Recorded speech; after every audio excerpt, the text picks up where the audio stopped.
bully on plane I'm currently on. So this is being written using plain Wi-Fi or, Starlink or whatever, and it's live. We can see how this unfolds as OP is writing it, which is very rare, actually. I can't remember many stories where people are writing them and posting them on Reddit as it's actually happening to them. I am a 43-year-old woman, and I'm an anxious flyer. Not due to fear of flying, but fear of people. So I'm pretty happy with how I'm handling this situation that's happening right now. I'm flying back from a vacation in Costa Rica. I paid extra for priority and an exit row seat. The flight was supposedly full, but somehow the middle seat next to me, I'm in an aisle seat, is empty. It's a 4-hour flight, so not having to rub shoulders with a stranger is a welcome surprise. I get all settled in. My electronics are charging, I've got stuff in the seat back, Wi-Fi connected, and then I order some food and drinks from the flight attendant. Having an extra tray table between me and the window seat passenger is also quite helpful.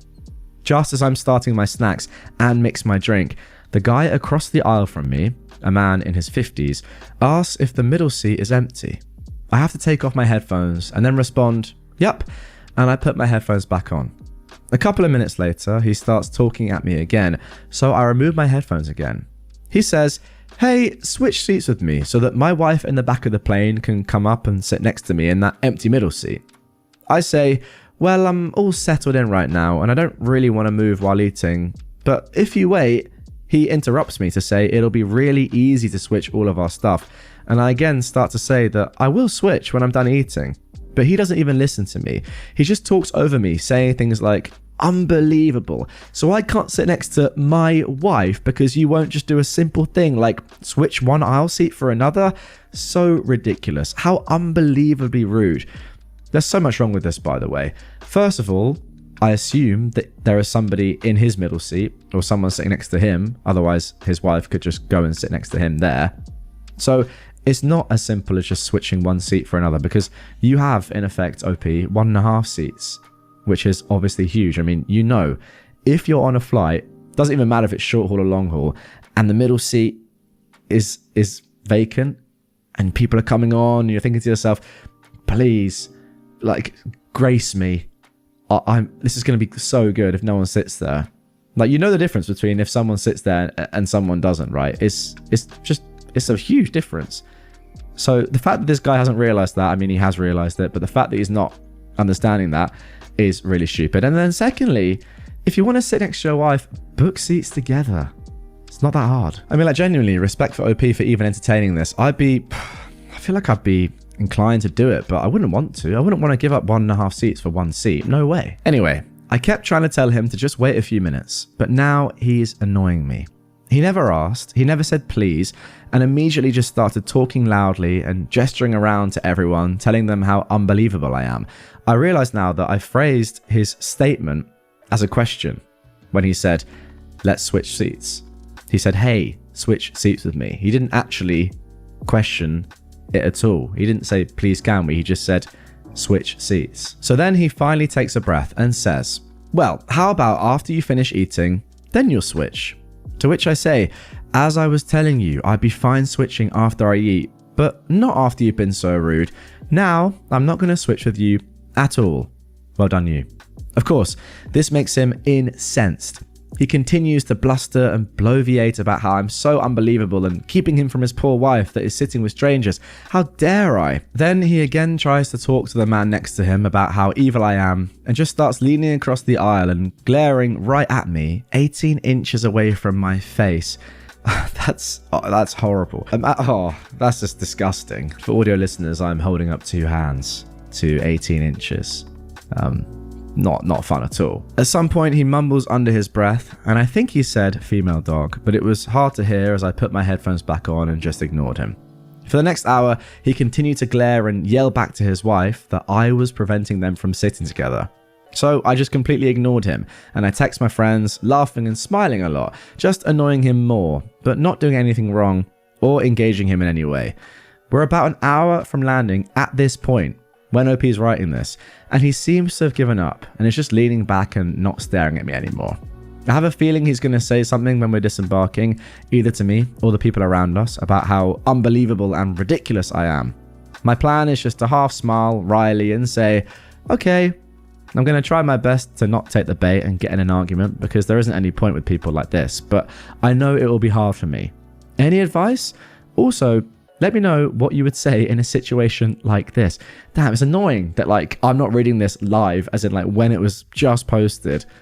Because if you were on Reddit at the time this was posted, you could actually like influence a real life entitled people situation. What a privilege. If this guy was capable of listening, I would tell him it's his own fault for not upgrading his wife's seat and getting seats next to each other before the flight. I also want to reiterate that I would have switched even though I didn't want to until he became so rude and entitled. But I doubt it would make a difference, so I'm just not going to give any reaction instead. Thanks for reading. I'm trying to buck up before the plane lands. I hate being in situations like this, but I hate giving in to bullies even more. Should I have a quick look at what the comments said? Just to see if any of the info was good.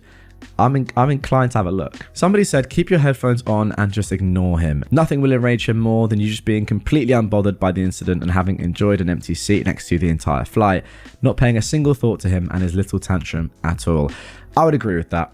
I think that is the thing to do, especially given the fact that you said you don't like confrontation.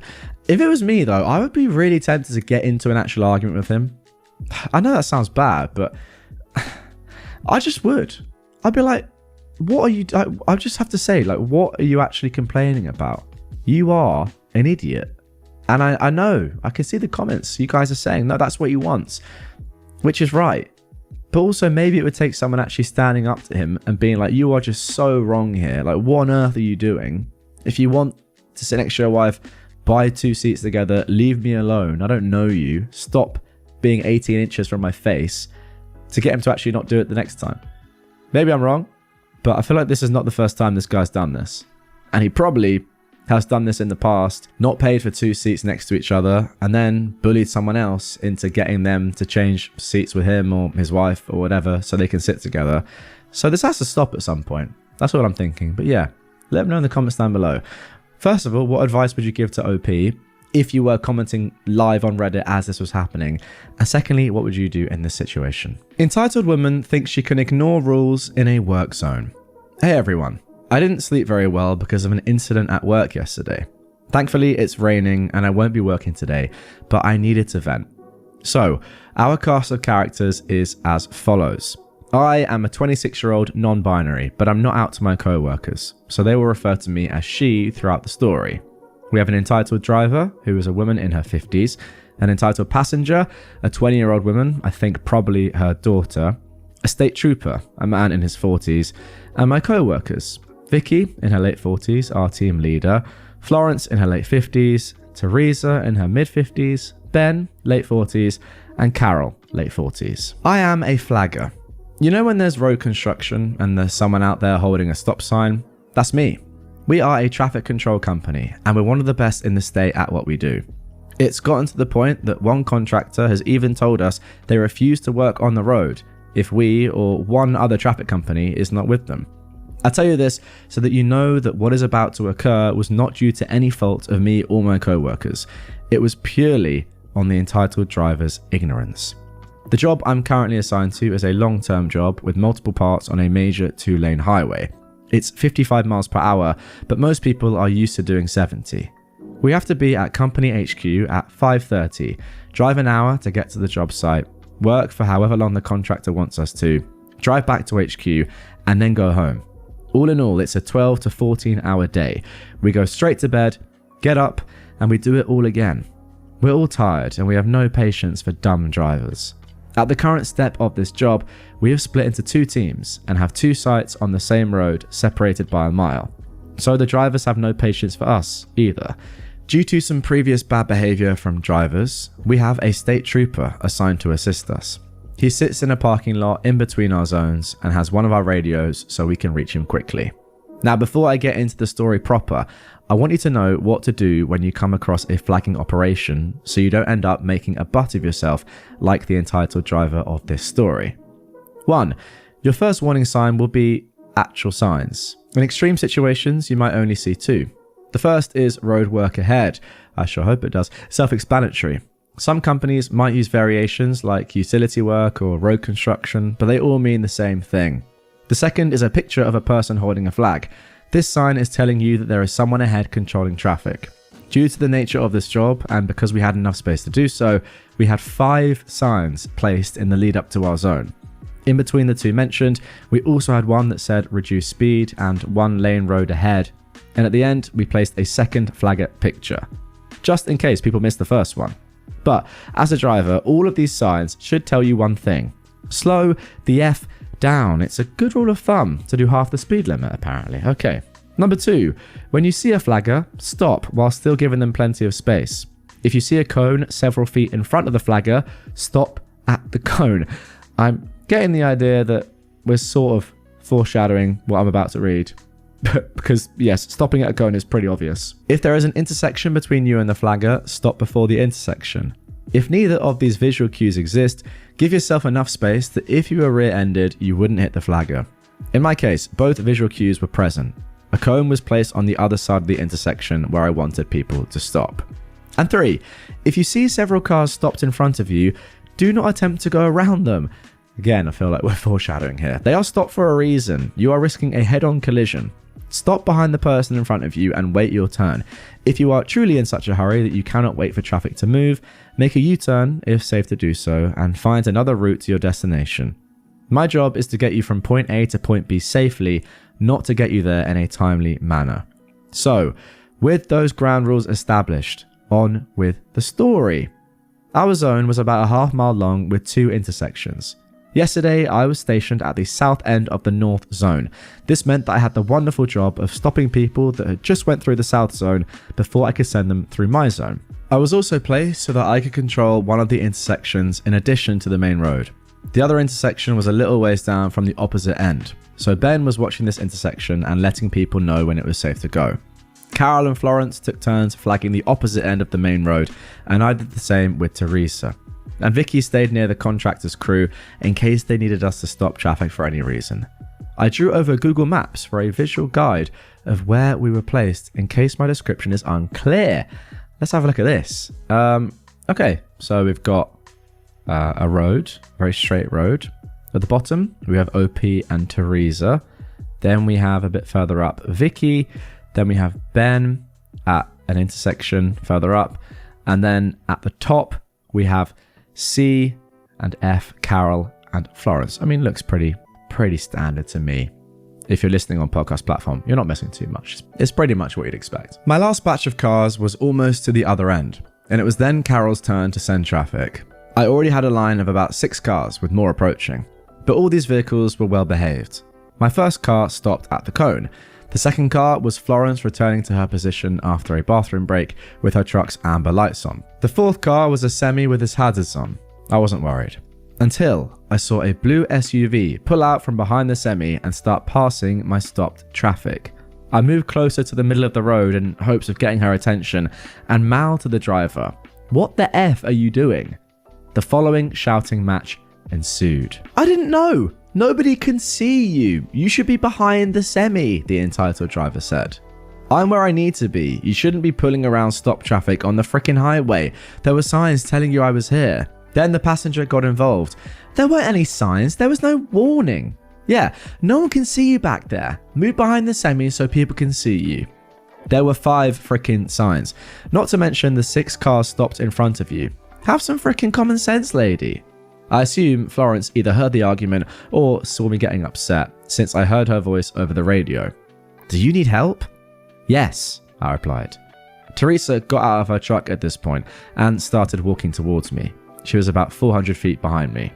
Florence got out of her truck as well and approached the entitled driver's window. "Hey, I saw what you did," Florence said. "That was insanely illegal. You could get 6 different tickets for that.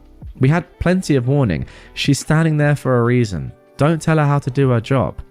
At this point, the entitled passenger said something to Florence that I couldn't hear, and she didn't want to repeat when I asked her about it later.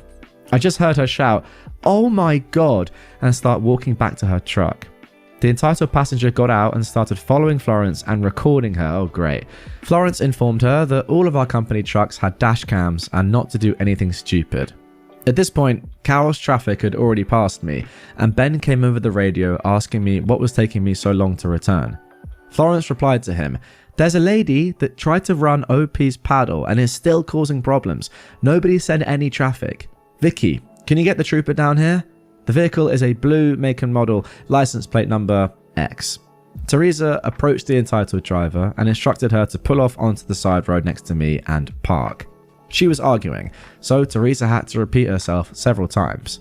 The driver then tried to go around her and ended up coming straight at me and stopped with her front bumper just a few inches from my knees. I backed up a few feet and she did it again. Now, there are two things you need to know about Teresa. First, she used to work in private security. She was trained by local police and military members for that role. She is an intimidating lady and she yells like a drill sergeant. Second is that we are blood related. And seeing a car move towards me in such a threatening way awakened a fury in her that I've never seen before. Like a mother bear defending her cub, she screamed in the driver's face, "Pull onto the side street and frickin' park!" The driver was sufficiently scared into complying, and the state trooper pulled up shortly afterwards. After talking to the driver briefly, the state trooper approached me to hear my description of events. I told him that she pulled around stop traffic in an attempt to get through, and that she was acting aggressively. He replied, "That's what I thought. Okay, I'll take care of it." I thanked him, and Teresa told me to take my break and calm down. From the rearview mirror of the truck, I could see the entitled driver and the state trooper, but I couldn't hear anything. The trooper berated the driver for several minutes, and her face turned visibly red. Soon after, I saw her swiftly leaving, and the trooper was talking to Teresa before he returned to his position. The rest of this story I got secondhand from Teresa.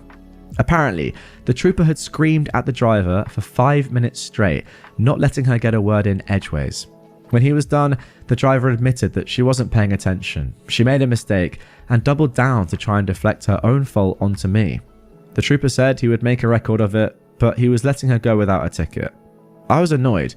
My entire crew was annoyed on my behalf, but we moved on with our day. That's a shame, to be honest. Like, great story, but the lack of ticket there is like a sour end, because as Teresa or Florence, whoever it was, said earlier, this woman could have got 6 separate tickets, and what she did was highly illegal. So for the trooper to just not really be bothered to do any paperwork, because that's what's happened here, and just let her go when she's broken the law in multiple ways and was like threatening to run over somebody, that's just poor. So sadly, not the most satisfying end to this story, but suppose that's real life and that can happen. But there we go. Entitled couple expects discount for being in the military and yells at me when they don't get one. I, a 30-year-old man, have lived in America for 6 years, and now I work at a hotel on the front desk.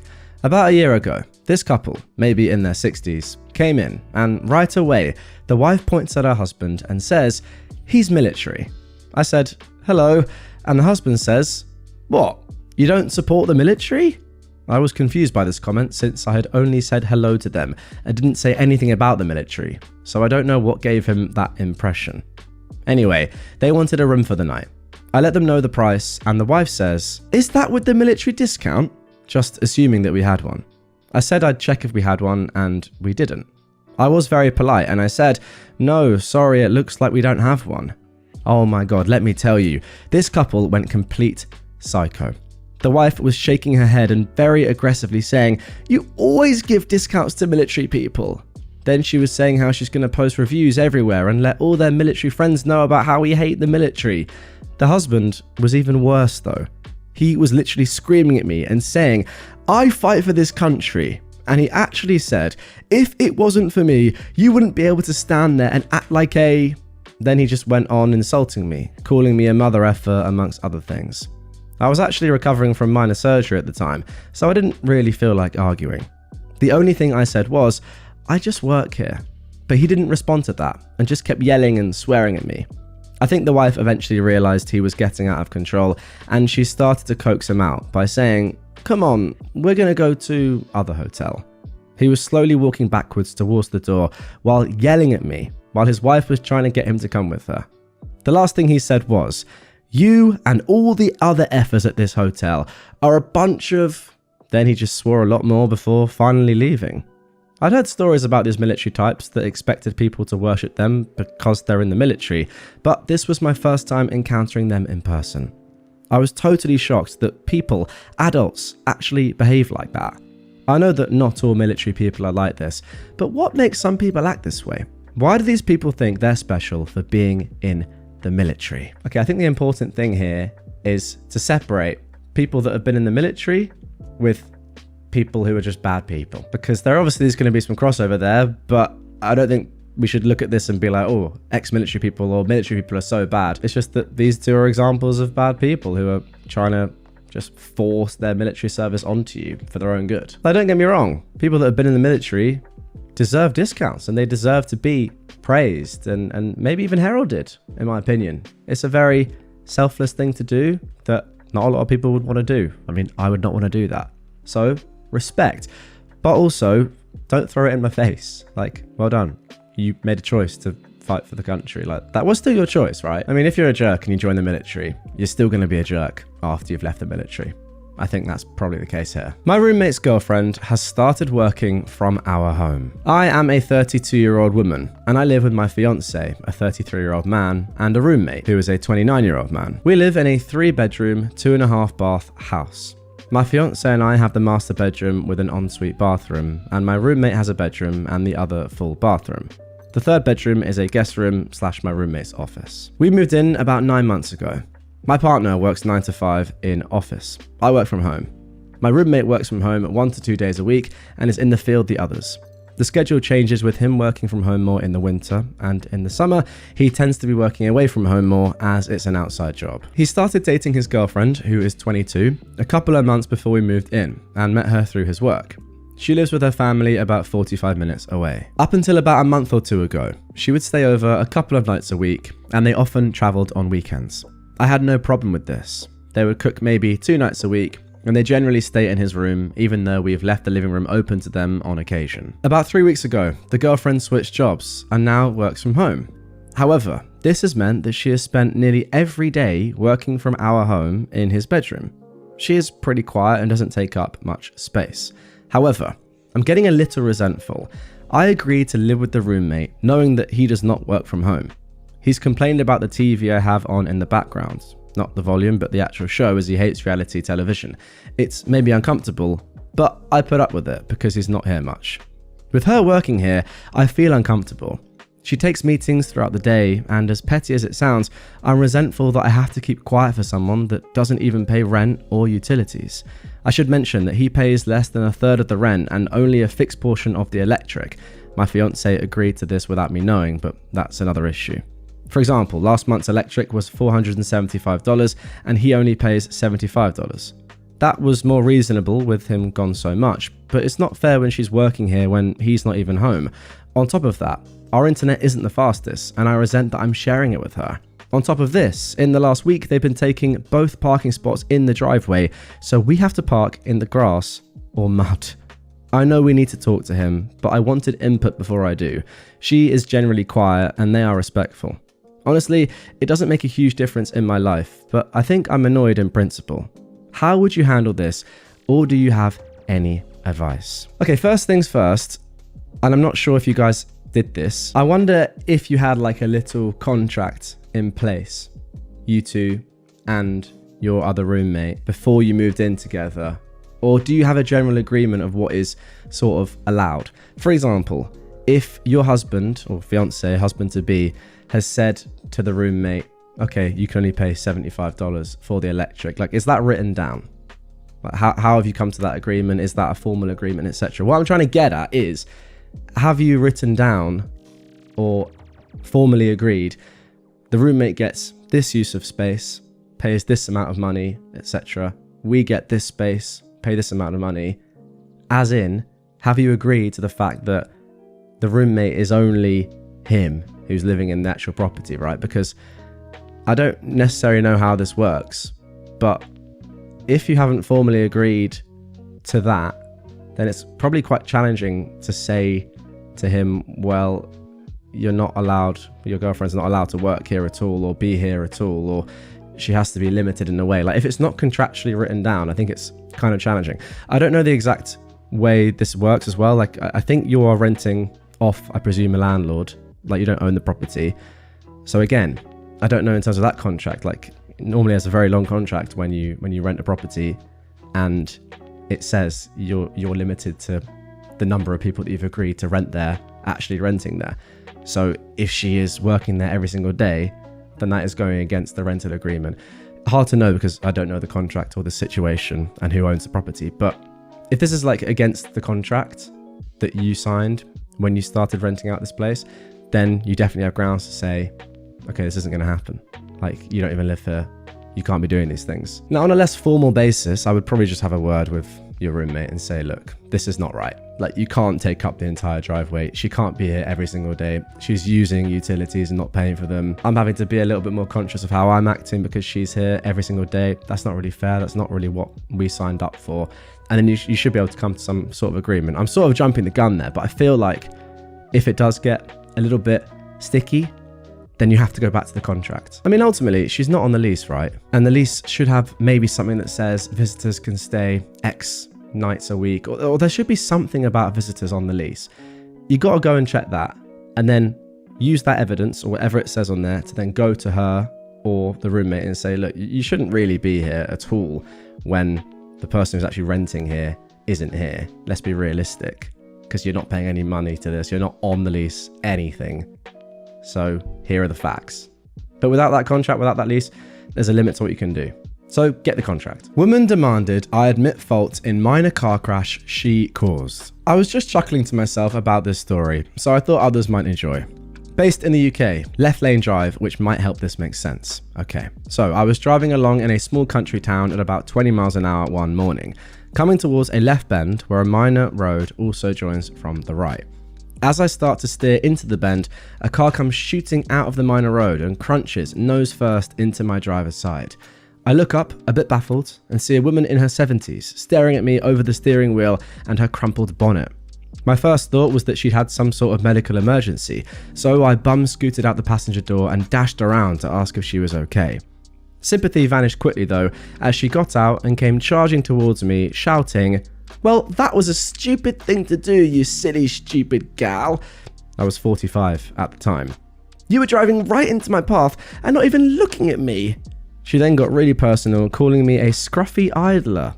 Despite this, I invited her to come sit at the side of the road for a minute in case she'd had a head injury or was in shock. Maybe her words there were making you think that she'd had a head injury, whereas in reality, that's just her. By now, a small crowd had gathered, and she started inviting them to join her in berating me. How do you do that? You just say like, oh, get on this woman. Like, abuse her. Doesn't really make much sense. Anyway, one woman, thank you that woman, said, "I'm sorry, but I saw the whole thing. This lady had right of way and had no reason to expect you to drive into her."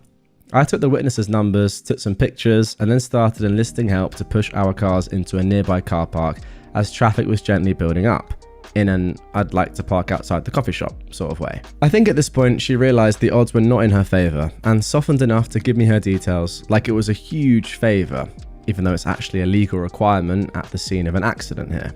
She suggested that she would drop the case against me if I paid for her damages without, quote, resorting to her solicitor. I said, let's see how much our repairs cost and we'll figure out the next steps from there. She did not like that and called me a silly gal again. I waited nearby while her recovery arrived and then headed off to my garage. I was only 5 miles from home. On the way home, I thought, we all make mistakes and get angry to cover them. Maybe she's a carer or something and it makes her cranky, but she really needs her car. I settled to wait and see what repairs cost before reporting to insurance. Well, my quote came to over £1,000, so I sent her a text to say that was too much money for me to pay on trust, and I'd be reporting the incident to the insurers along with the photos and witness details. The lady then sent me the sweetest few texts.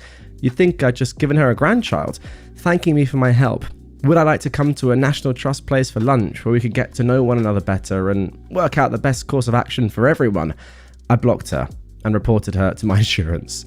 2 weeks later, my local garage had my car good as new, and she was probably facing the insurance bill of her life. I think she was probably a retired head teacher or something, and it was fun to see her deploy all her strategies from telling off to schmoozing to try and get me to comply with her version of reality. Absolutely schooled. I mean, if she joined the main carriageway from a side road, going at any speed whatsoever without looking, then she's almost definitely in the wrong anyway. Like, there's nothing you can do about that.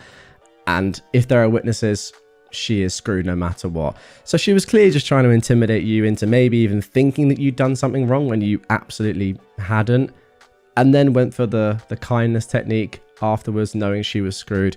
Yeah, just like a sort of, I don't want to say bully, but like sort of, because like if you're in the wrong and you're just bullying somebody, you know what, she is a bully, because she's trying to intimidate you into you thinking you were wrong or not, you know, going to your insurer or whatever, just manipulating you. So yeah, she is bullying you, and she deserves a hefty bill. Ex-renter acted like he owned my home. So this is from a year ago, but it still makes me angry today. I am a 43-year-old woman, and I met my renter, a 52-year-old man, driving to work one day. He and I were on the same team, and the bus stop was a mile from our building. I decided to be nice and picked him up in the mornings as I came in. We got to know each other, and he told me he'd lost his car and license due to DWIs and was currently living on a friend's couch after a nasty divorce. He seemed very honest and open, just a dude down on his luck. Against my better judgment, I offered to rent him a room in my house. I own a 3-bed, 2-bath to myself and 2 dogs, and figured I'd be helping someone out and making some income off my empty space. It started off as small things, him not owning anything and wanting to borrow until he got some income going. This included a bedspread, pillows, towels, a lamp. Okay, no biggie, he said his ex got all his stuff in the divorce. It took him 6 months to buy his own towels. As he got more comfortable, he got more entitled. He used all my cleaning supplies and toilet paper. He took pillows from the sofa, since they were communal items, to use on his bed. He used my kitchen towels to blow his nose and hoarded them in his room. He ate my food, used my spices, ran his TV 24/7. His true colours came out after a few weeks. I lived downtown in a capital city, and he went out every night and got drunk. He'd always forget his key and ring the bell and knock at 1:30, 2 a.m, waking up me and my dogs. He'd then make drunk meals and leave the dishes and food out. I finally started charging him $25 per key-in and told him past 9 p.m. he sleeps on the porch. $200 later, he took me seriously. This behaviour escalated more and more. I'd firmly remind him he was overstepping and he was violating his signed agreement. He'd act remorseful and apologise and promise better. I kept it very professional. I never let him meet friends or hang out with him. He was a tenant, not a friend, and this was my home. It finally came to a head when he banged on my bedroom door at night, demanding I let him in and saying gross sexual comments. I let him know I was cancelling his lease and he was to leave in the 30 days notice. The next day, he got belligerently drunk, was screaming in my face that I can't kick him out of his house and he had a right to anything he wanted in his house. I went to my room to find he'd done in and gone through my stuff. I had 2 friends come over and told him to leave. He sat on the floor and refused to move like a child. His friend finally got him to pack a bag and leave. The next day, he came back saying he was going to sue me and sent me a Venmo request for money to compensate his emotional damages. No. He also refused to give me my key back until his friend threatened to leave him on the curb. I filed a police report and let our managers know I no longer felt safe working with him. It's been a year and I still see glimpses of him. He is smug as ever, but at least not in my home. Oh yeah, I found out he was telling people at work and our local food mart we were married. What the heck? The last line sums up this guy. I cannot possibly imagine why he's divorced. What a weirdo. That's like my worst nightmare, by the way, like living with somebody like that. You do it out of the kindness and the goodness of your own heart, and they throw it back in your face like that. I mean, I live now with my mate who I've known for 25 years, and I'm 27. Now that's knowing someone well, so I think I'm okay there. He's actually appeared on the channel before, so if you know, you know. But yeah, it makes sense, doesn't it? Like, do a good deed, earn some money on the side, help someone out that works with you in your company. They've got to be like a decent person, right? And then this like torture. Oh, I can't imagine the anxiety and the stress. Just absolutely awful in your own home. Sorry to you, OP, for getting punished for trying to do something good. Just tough. And now for our final story of today's episode, by the user Everyone Gay, which, first of all, isn't true. Secondly, is an incredible username. Guy tried to steal my stuff right in front of me and acted completely oblivious when confronted about it. 2 days ago, I hosted a one-shot session of D&D at my house, which in hindsight was a genuinely terrible idea because I didn't know any of the people I invited. Wow, that is, again, risky, but fair enough. All my friends were busy and I really wanted to do something this weekend. So I posted in a local D&D group mentioning I was looking for players. D&D, Dungeons and Dragons, by the way. I don't 100% get it, by the way. I know it's like some board game, so don't worry if you don't get it as well. 3 people answer, including the waste of oxygen I'm going to refer to as Ben. He's around 18, maybe 17. The rest of us are all in our 20s. Now, Ben seemed like a completely normal person, if only very nerdy about anime and manga. When we all first entered my room, he zoned in on my Berserk volumes, particularly on the latest, which is a version with a variant cover. He mentioned he couldn't find it anywhere, which I find odd because this stuff can always be found online for very cheap. Nothing much happened during the session itself. We all had fun and Ben was actually a pretty decent player. The issues came afterwards. The other 2 people left together while Ben and I chatted for a few more minutes. He was positioned with his back to my bookshelf and I was sitting right in front of him. That's when I looked at the side and noticed the volume from earlier was missing, and as I instinctively approached the shelf, I noticed a suspiciously shaped lump on his back. What do you know? I lifted his shirt and I found my volume halfway down his pants. I once again want to underline that this man stole a book you can find in any bookstore and online for around €5. I could almost understand if he tried to steal some rare collector's item, but this very much was not one. I immediately pulled it out and was like, dude, what the F? And he just stood there.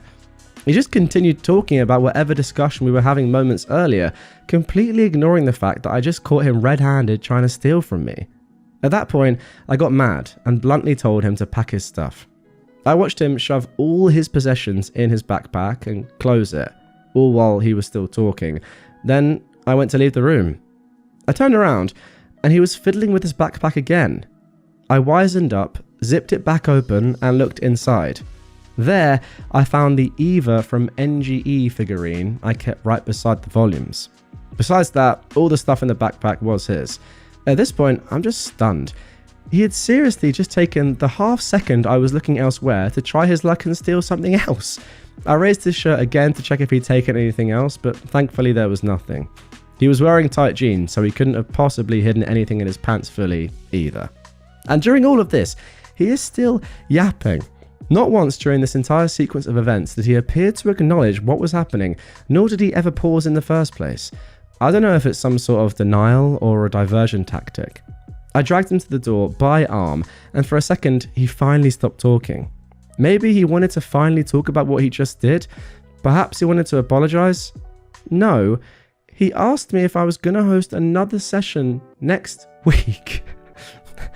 That's actually a leap, by the way. That's so good. I shoved him out the door and told him to F off. The genuine gall of this mother effer. I can't tell if he's audacious or just very stupid. How does someone like this exist is beyond me. What a bloke. Like, imagine that. You just nick something from somebody in their own house right in front of them, and you're just like, yeah, great D&D game, man. Like, you played so well. What's this in my pants? Oh, it doesn't matter. Like, yeah, same time next week, I'll be there. What does he expect to happen? And then he goes again. And maybe even again. Maybe he got away with it and hope he doesn't even realise. Phenomenal. Again, like, yeah, completely entitled. But you have to rate the audaciousness, aka the audacity. Anyway, guys, we're going to leave it there for this one. Hope you enjoyed those 5 stories. That guy at the end was brilliant. I've got to say, I just really respect it. I know this is r/entitled but sometimes you do have to respect the level of entitlement because it is just so beyond belief. And I sometimes wish, in a way, that I could spend a day in a person like that's mind and just be like, wow, I feel like I'm totally invincible in this world, even though I'm clearly not, but I have no idea about that. How my entitled late aunt lost everything. Buckle up, because this story is an absolute doozy that spans nearly 4 years. Some backstory that's relevant to the story. In December of 2020, my father agreed to put his mother into a nursing home to protect his sister, my aunt, from an elder abuse investigation and getting my grandmother moved into state care. Because of my aunt's negligence, my grandmother had been hospitalized 3 times in 2 months, once for a severe UTI, another time for an infected wound because my aunt secured my grandmother's diaper with duct tape, and the final time because of second-degree burns after my aunt left a heating pad on my grandmother's back overnight. Ironically, in October 2021, my aunt would end up in a nursing home after she burned herself with a heating pad, then didn't get medical treatment until the burn was badly infected. In January 2022, my grandmother passed away at the age of 94 years old. In my grandparents' will, they split their estate between their two children 50-50. However, because neither my father nor aunts was on the deed to my grandparents' house, it was signed over to a probate lawyer who would be tasked with selling it. When my father started going through his mother's affairs in February 2022, he discovered that the state was on the verge of taking the house because the only bills my aunt bothered paying were the electric and cable bills, and she hadn't paid property taxes since December 2020. My father also discovered that there were two massive liens on the house, totaling almost $200,000. One from the nursing home my grandmother had been in because my aunt hadn't paid them either. The other because my aunt convinced my grandmother to take home equity loan out on the house so that she could buy a car. Initially, she was only supposed to take what she needed for the car, roughly $6,000. However, my aunt went behind my grandmother's back and would end up taking the full $100,000 the bank offered them. My aunt had been able to co-sign for the loan, so she was authorized to take the full amount. She also never made any of the monthly payments on that loan because she legitimately thought loans were money banks, just giving people free, no strings attached cash. My aunt never told anyone what she did with the remaining $94,000, but the rest of the family suspects that she gambled it away at local casinos. My aunt was also given full access to my grandmother's bank account, which she'd almost completely drained before my grandmother passed, meaning my father had to pay any outstanding bills from his own pocket, though he was eventually reimbursed by the lawyer.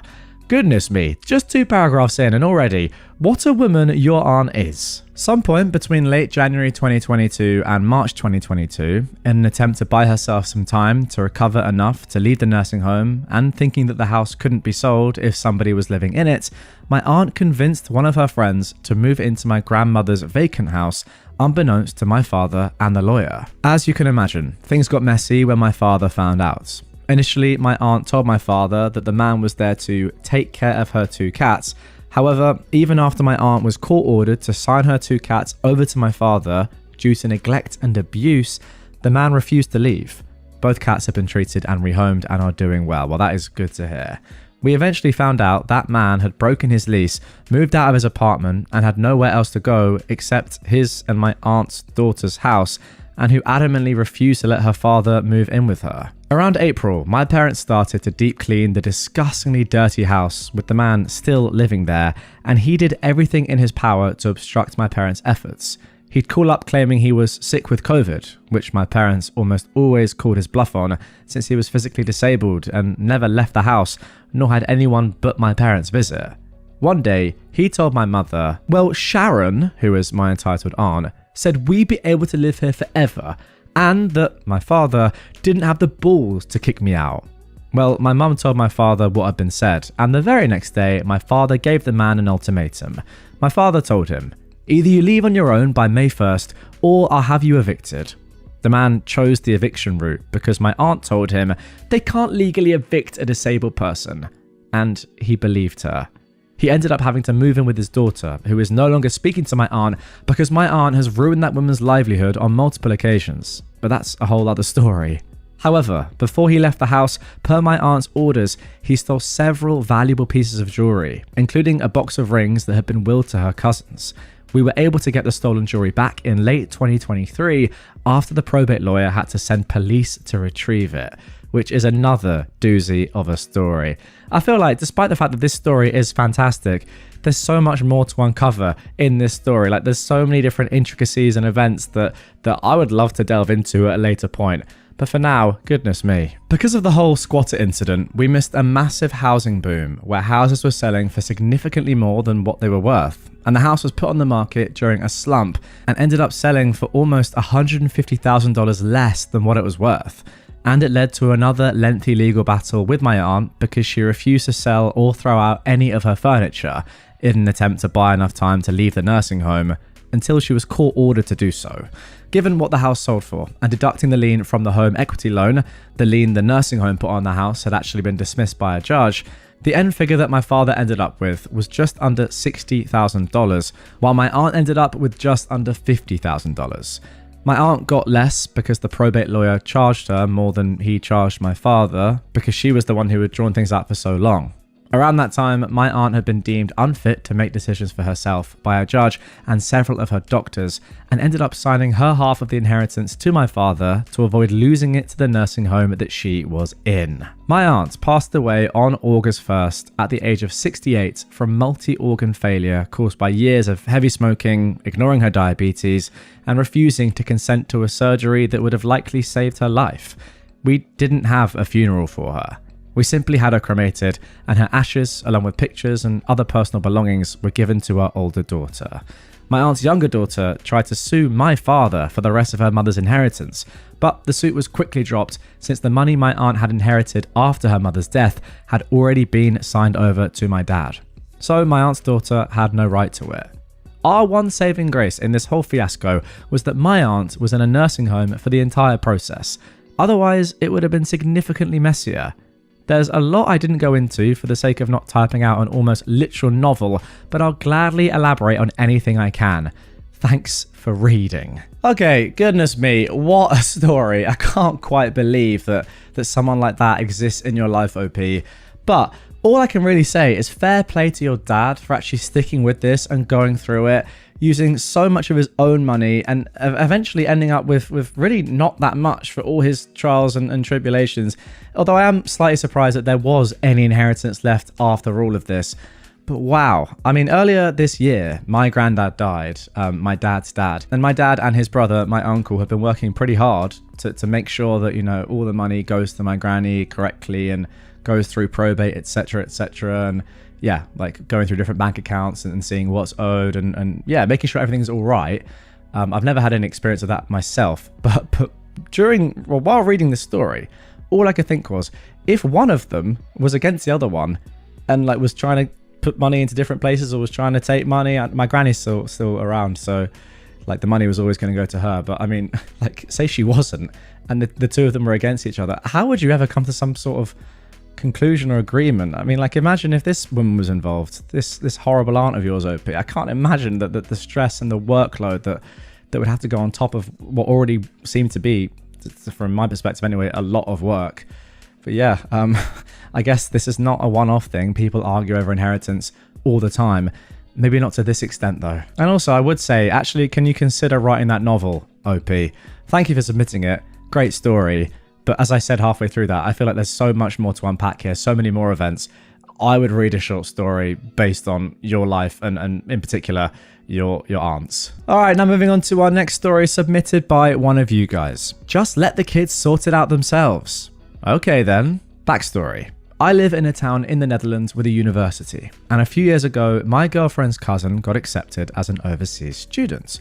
My girlfriend is Japanese. Her family, father, mother, her sister, and herself, moved to the Netherlands while she was younger. Her cousin still lived in Japan when she applied, got accepted, and is now living in a student room in the Netherlands. We don't really have dorms here, like in the US, but the building she lives in is maintained by the university itself. Said cousin is doing quite well for herself, got good grades, and is well on her way to get her diploma. Partly because of this, the overseas family decided to have their vacation in the Netherlands this year, both for leisure and a bit of a family gathering. This story takes place during that family gathering. My girlfriend's parents and the cousin's parents, plus yet another family, had a meeting in a restaurant in my hometown. They had two little kids in tow, sisters. They looked like 8 or 9 or so to me, but my girlfriend later told me they're actually 11 and 12, but did look younger than they were, probably also because of their school uniform. At least that's what it looked like to me. I really don't know. Anyway, the idea was to catch up with the family, and my girlfriend was asked if she would be willing to keep the two young kids busy for a few hours since she was the oldest of the lot. My girlfriend and me are in our 40s. Her studying cousin is around 25, and as said, the two kids are 11 and 12. Now my girlfriend didn't mind, but did ask me if I wanted to come along as well. Her cousin didn't mind, The three of us had met a few times before already, and well, it was all about keeping the young kids busy anyway. Oh, for the record, the two young kids basically only speak Japanese. They do understand bits of English and can even speak some, but it's mostly Japanese. My girlfriend's cousin speaks both Japanese and English and has even learned quite a bit of the Dutch language as well. Seriously, for the few years she's been here, it's in my opinion quite impressive. My girlfriend speaks Japanese, English and Dutch, and as for me, Dutch, obviously, and English. But over the years, I've also managed to pick up a decent bit of Japanese as well, and I can often, not always, understand the general gist of things, as long as it's not too quickly spoken or too complicated. So basically, it was all English and Japanese between us. Right then, let's get into the story now. A bully shows up. We took the kids for a walk through my hometown and they were quite interested. But when we went past a playground, that also quickly got their attention. So the three of us decided to go and sit on a bench and let the kids have some fun. There were several activities, like an air balloon castle, swings, a sandbox for younger kids to play in, just plenty of things to do. The two wanted to go into the castle, which was fine with my girlfriend, as long as they made sure to only use the entrance and exit, which was located on our side, so they wouldn't get lost and we could keep track of them. The three of us talked quite a bit, but also kept eyes on the castle. So, around 15 or so minutes later, I spot the two again by accident near the exit with a little kid in between them. I have no idea, but I'd say she was around 8 or so. I can't really tell exactly what's going on, but I did see the kid point to the area of the sandbox, and that's where the three of them headed next. Before I can say anything to my girlfriend, a young lady walks up to us and asks, in Dutch, if we have seen a little girl passing by. This seems way too coincidental to me, so I ask, is she wearing a pink dress by any chance? The woman's face lights up as I tell her that she seems to be with my girlfriend's younger cousins, and I point to the sandbox. But when we look over, we now also see an older boy near the girls. I'm not good with guessing ages. Let's just say that he was bigger than them, and he's clearly harassing them. The small girl is visibly crying, but is also comforted by one of the two younger cousins, while the other is keeping the boy away from her. We all walk over to the sandbox just when the boy manages to shove one of the cousins out of his way, and he's clearly trying to bully the young girl in the pink dress, but is now stopped by the other cousin, which is when we arrive. The woman who is with us berates the boy and tells him to stop picking on young children, but the little brat clearly isn't very impressed. The incident. The next moment, his mother, so I assume, storms over yelling, and she has every appearance of a Karen. Or a Toki, as we tend to call them over here. A little argument ensues, mainly between the mother of the girl in the pink dress and our Karen, or Toki. It goes back and forth, but it's apparent that according to his mother, the brat did nothing wrong by picking on a girl half his own size, and this fine example of a mother even has the audacity to blame the other mother for raising such a weak little C-word. Basically, and then if you are Dutch, have a look on screen right now if you're watching on YouTube. That's what was said. And then the Karen says, kids will be kids, just let them sort out their own problems already. But she does take the boy with her as she walks away. The mother gets ready to grab her kid and leave, but in the meantime, the girl has completely calmed down and is actually having a great time with the two cousins. Unknown to anyone else yet at this time, my girlfriend decides to comply with the earlier suggestion. First, she asks the mother to reconsider leaving because the kids are having so much fun together. My girlfriend also comments how amazing kids are because they clearly don't speak the same language, yet they seem to understand each other just fine and are having a good time. The mother agrees, and my girlfriend now addresses both her cousins in Japanese, and it sounded very serious to me. Something about the tone, the way she talked, and also looked at both girls, even a bit sternly. They both nodded and clearly said, "Hi," aka "Yes, mom," apologies for the pronunciation there. I think I even saw a small head bow, but I'm not too sure. Our little group goes to sit on a bench nearby, and for the next 5 minutes, nothing happens. We're just having some small talk. Then, the bully returns. The mother of the small girl wanted to stand up, but gets stopped by my girlfriend, who tells her that she has nothing to worry about because her kid is completely safe. Just watch. Trust me on this. The mother is visibly uneasy, but does remain seated, which is when I noticed that the behaviour and stance of the two cousins has completely changed. They seem much more confident and relaxed. The boy starts making a fuss while one of the cousins stands up, points to him and yells something at him. in Japanese, obviously. He once again tries to shove her out of his way, but this time she's faster. She steps aside, does something with her leg, and gives him a huge shove. Next moment, he's eating sand. No, literally. He gets up visibly angry with his face covered in sand. This time though, he becomes violent and actually tries to hit one of the cousins with his fists. Yeah, tries. She evades one attempt, then grabs his hand, spins it around, and the next moment the boy finds his arm twisted behind his back and he starts screaming. The other cousin now also stands up, pats the young girl on her head, makes another move, and once again the boy gets shoved to the ground, this time by both cousins. Hard. When he looks up, the other cousin actually makes a moving gesture as if she wants to kick him, but without actually moving her legs or anything. She's obviously just threatening him. My girlfriend pokes me with a huge grin on her face and tells me, surely that deserves a point for self-restraint. Don't you agree? She's visibly loving every moment of this. Apparently the boy isn't totally stupid and he runs off, while one cousin immediately turns to the young girl again, who is clearly still having a good time. Not the least upset with the bully. What was that in God's name? The mother asks. Oh, sorry. What the heck was that? She asks. My girlfriend tells the mother that her cousins are taking the same self-defense classes as she and her sister once did, and that she had decided to pull rank by telling her cousins that it was okay for them to actually defend themselves, as long as they didn't overdo it, of course. The mother wanted to know more about these classes, but unfortunately for her, my girlfriend had to tell her the actual school was located all the way out in a suburb of Tokyo, so not something her daughter would be able to attend. Mummy returns with a BOA, a guard. We're chatting some more for the next 10 minutes, after which the bully's mother storms over to us with a BOA in tow. BOA is Dutch for, I'm not going to be able to pronounce that, which basically means so much as being a deputy, but without the proper training nor having any weapons. Generally speaking, most of them usually handle ticketing people.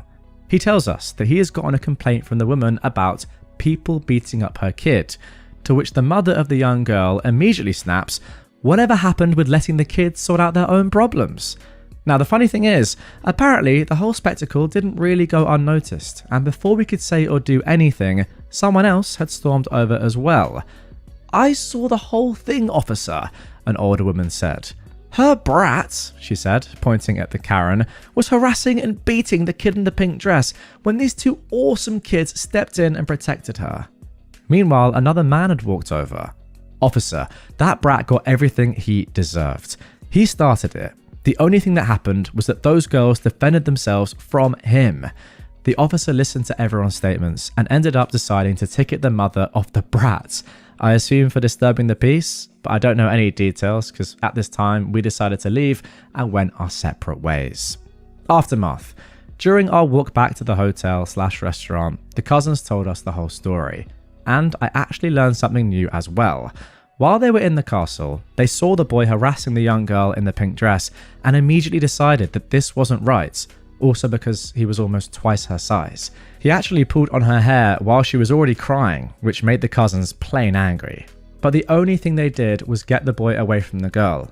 One cousin distracted the boy by blocking him from grabbing the girl's hair again, and she also started taunting him while the other comforted the young girl and led her to the exit, but the one we agreed on. So the girl's mother never saw her leave and got worried. The other cousin managed to lose the boy in the crowd, at first anyway, and she joined her sister near the exit. So I asked my girlfriend why they didn't do all that stuff right away, to which she told me that they weren't allowed to. The first rule of self-defense is apparently always leave if you can. And her cousins are at a level where the use of these techniques outside their school is strictly prohibited, unless there's an actual threat, of course. Or if they've been given direct permission by an elder of the same school. A rule which my girlfriend was stretching a little bit, but she told me that she would write up the whole altercation so that the cousins could take her letter back with them. She was actually not kidding when she talked about points for self-restraint, because that would actually be her advice in the letter. But yeah, typical hypocrite behaviour. Let the kids sort it out until it suddenly doesn't go your way, eh? Yeah, let the kids sort it out is something you can pretty easily say when your kid is twice the size of the other kid that is in this altercation and is the one bullying them. Like, it's just ridiculous. But if you say that sort of thing, yeah, surely you have to just sit back and watch your kid just get destroyed by some good old martial arts self-defense. Like, you know, if you say it, you got to stick by it. And ultimately, applaud the kids. You know what? Reading this, it actually does make me think, like, every kid, I think, should, if possible, go through some form of self-defense. I mean, this is just so cool. The fact that these two kids were, like, not really even that worried about this guy at all. They were trying to keep the peace, but they knew in the back of their minds, if they had to use any form of self-defense, they were fine with it, and they would be able to do what they had to do to make sure that the other girl didn't get physically harmed. It's a pretty cool position to be in. Like, seeing how calm and collected they were when they were told they were allowed to use self-defense, and just knowing their ability, pretty elite. And they were just having a good time until they had to step in again, and then actually at that point get a little bit physical. But they weren't harming the kid, were they? They were just saying, no, back off, putting them in his place, yeah, with a little bit of physicality. But it's not as if they were like scrapping him, punching him. They just made him eat a little bit of sand. Who doesn't love that? I pay rent, so I own this house. Backstory. My parents used to own a house on a big bit of land. When my older siblings went away for college, the house felt too big for our needs. So my parents decided to sell the house, but not all the land. They built a smaller house on the part of the land they didn't sell. A few years afterwards, we moved to a city 2 hours away and kept the house as a place to go during the summer. My parents decided to rent the house as it was well located and had a really nice view. Renting it meant that they could use the money towards the mortgage and taxes. Enter our Karen. Karen and her boyfriend rented the place so she could be closer to her work. From the start, my dad made it clear. The place was for rent, and my parents planned on living in that house after retiring. At that time, both of them planned to work for at least another 20 years. They would of course notify Karen in advance when they wanted to take back the house, so she'd have plenty of time to find a new place. In return, they asked that she notify them in advance should she wish to move out so they could find a new renter. The lease also stated that my parents would have some of their things in a locked storage in the basement as well as in a shed on the property, and that they would always call Karen before dropping by to get something out of the storage, which was in the basement and connected by the garage, so they wouldn't even disturb Karen. For a few years, Karen was an okay renter. She paid the rent through a check each month. Yeah, she smoked inside and didn't take care of the land, but my dad didn't make a fuss about it. The real trouble started after around 12 years. Every few months, Karen's checks would bounce back. My dad would call her to ask about it. Karen would profusely apologize and rectify the situation. Then it became every other month, until it was every month. Finally, my dad had enough and called her about the lease and the rent. During the call, Karen argued that since she had been paying rent for the past 12 years, the house was now hers. My dad was shocked since that came out of nowhere. He tried to explain to her that she was renting the place like they'd agreed since the beginning. Karen went on a female dog fit about how she'd paid so much over the years and she was the one living there and taking care of the place, which she wasn't at all, and therefore it should be hers. She threatened to take my dad to court. Now, where I live, there are many laws which protect the renter, and it can be a real female dog to deal with when you have a nasty renter. My dad hired a lawyer to make sure everything was in order. After a meeting with Karen, where the lawyer was present, she realized she didn't have much of a case, since all paperwork concerning the house was in my dad's name and the original lease clearly stated it was a rental. My dad offered to her to stop renting, should she wish, after the whole debacle, but she actually wanted to stay in the house. He made her sign a new lease, where it stated, again, that this was a rental, and that should she not pay or cause trouble again, my dad would give her the shortest possible notice of eviction allowed by the law. Karen is still renting the house after almost 20 years. My parents are not close to retiring yet. I do hope it won't turn into a trash show when they decide to take back the house. Okay, now before we get into the 5-year update on this one, OP firstly did leave this comment below the original post saying, the question, why did your dad let her sign a new lease, has come up a lot from you guys, the people of Reddit, asking down below. So this is what I will say. 1, I don't have the slightest clue why. As I was a kid, I was a lot younger when this happened, I wasn't really kept in the loop much. It was also not the reaction I'd expect my dad to have, since he is very respectful to others and expects the same in return. Secondly, I do know the legal actions he took when she threatened to take him to court did protect himself and many future problems that might arise. I do appreciate all the concerns and the advice, although I do think my dad had a good reason to keep her as a tenant from hell after everything that went down. Okay, very interesting last line here, and I don't really understand it.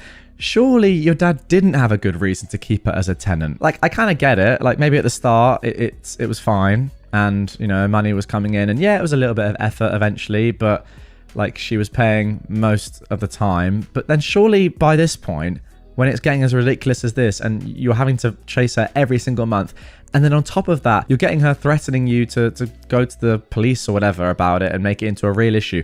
Surely at that point, it's worth the extra effort to say, okay, you're done, let's get another renter in. I know landlords don't like the turnover of having new renters, but when it's someone like this, that makes no sense to me at all. Surely you'd get her gone. I don't know. I'm not your dad, OP. Just makes the most sense to me.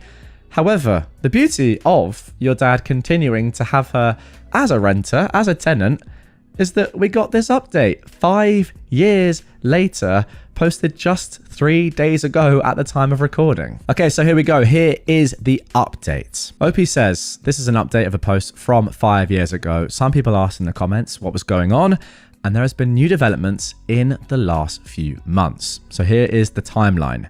Since the beginning, there was a mutual agreement between Karen and my parents that they would both give a 6-month notice before she moved out, or my parents would like to take back the house. So let's move forward to the last week of June 2024. My dad received a phone call from a representative of Karen. Due to her financial circumstances, she was giving a month's notice before moving out. My parents were surprised by the short notice, of course, but didn't actually really mind it, as they were looking forward to taking back the place. Skip forward to the last week of July. Karen was set to move out, but then asked for a week extension as she couldn't find anybody to help her move.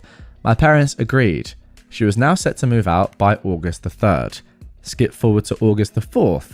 With the car all loaded up, with essentials, dinnerware and cutlery, small furniture, we left for our first trip to the house. The plan was to look at the state of the place, clean up a little bit, and take measurements for the remodeling my parents are planning. As we get to the place, we notice a small sign in the driveway to advertise for a garage sale at the house. We figured she'd forgotten to take it down, but we were wrong. As we get to the house, we can see boxes and furniture through the windows. Cue the shocked Pikachu face as she answered the door. It turns out she hadn't moved out yet, and she meant to call my dad to let him know, but of course she never did. She clearly didn't expect us to drop by so soon after her supposed moving date. My parents were both extremely annoyed, but they gave her an additional week and expectations of payments for the week she overstayed. Your parents, by the way, are extremely lenient. I mean, I'm pretty sure other landlords would say, no, you're done. Like, just get out or I'm calling the police. You're now 2 weeks overdue. Pay us for those 2 weeks and GTFO. But no, your parents apparently are too nice for that. Let's move forward. Honestly, it's bordering on like genuinely being too nice to the detriment of them. Like, there's being nice and then there's kind of getting walked over. Let me know in the comments, by the way, guys, what you think about that one. But yeah, August the 18th now, let's move forward a couple of weeks. My parents received the confirmation that she left the week she was supposed to. They had a neighbor drop by to make sure her things were really gone, but we didn't have the time to make the trip until a week after. We found the place in a much better shape than we expected. Of course, it's not in perfect condition, as it clearly has the wear and tear of a place that's been lived in for years. It needs a good cleanup, some fresh paint in most of the rooms, and a lot of work on the land. There's also plans of remodeling a bit to make an additional room on the first floor, so my parents don't have to go up the stairs all the time. So, turning over a new leaf. This ends the whole chapter. My parents got the summer house back years before they expected, and although the renter was difficult until the end, she mostly went away without all the trouble we expected. My parents are happy to take back the place and are looking forward to all the projects they have for it. They've been almost every week to clean and sort through the things we had stored there. My dad did a fresh paint of coat in some of the rooms, and they're looking for furniture. My brother went once and started to clear up some of the trees to get back the awesome view we used to have from the kitchen. My dad bought an old lawn tractor to help with the yard work and is excited like a little boy with a new shiny toy.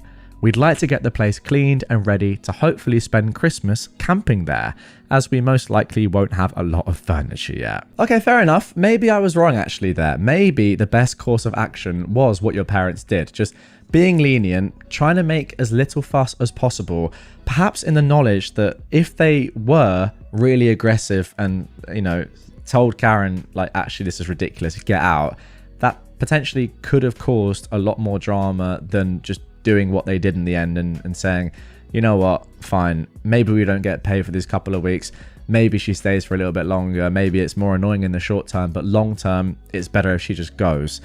I don't know, I'm still sort of the belief that she should have been kicked out a long time ago. She seemed like a bad tenant.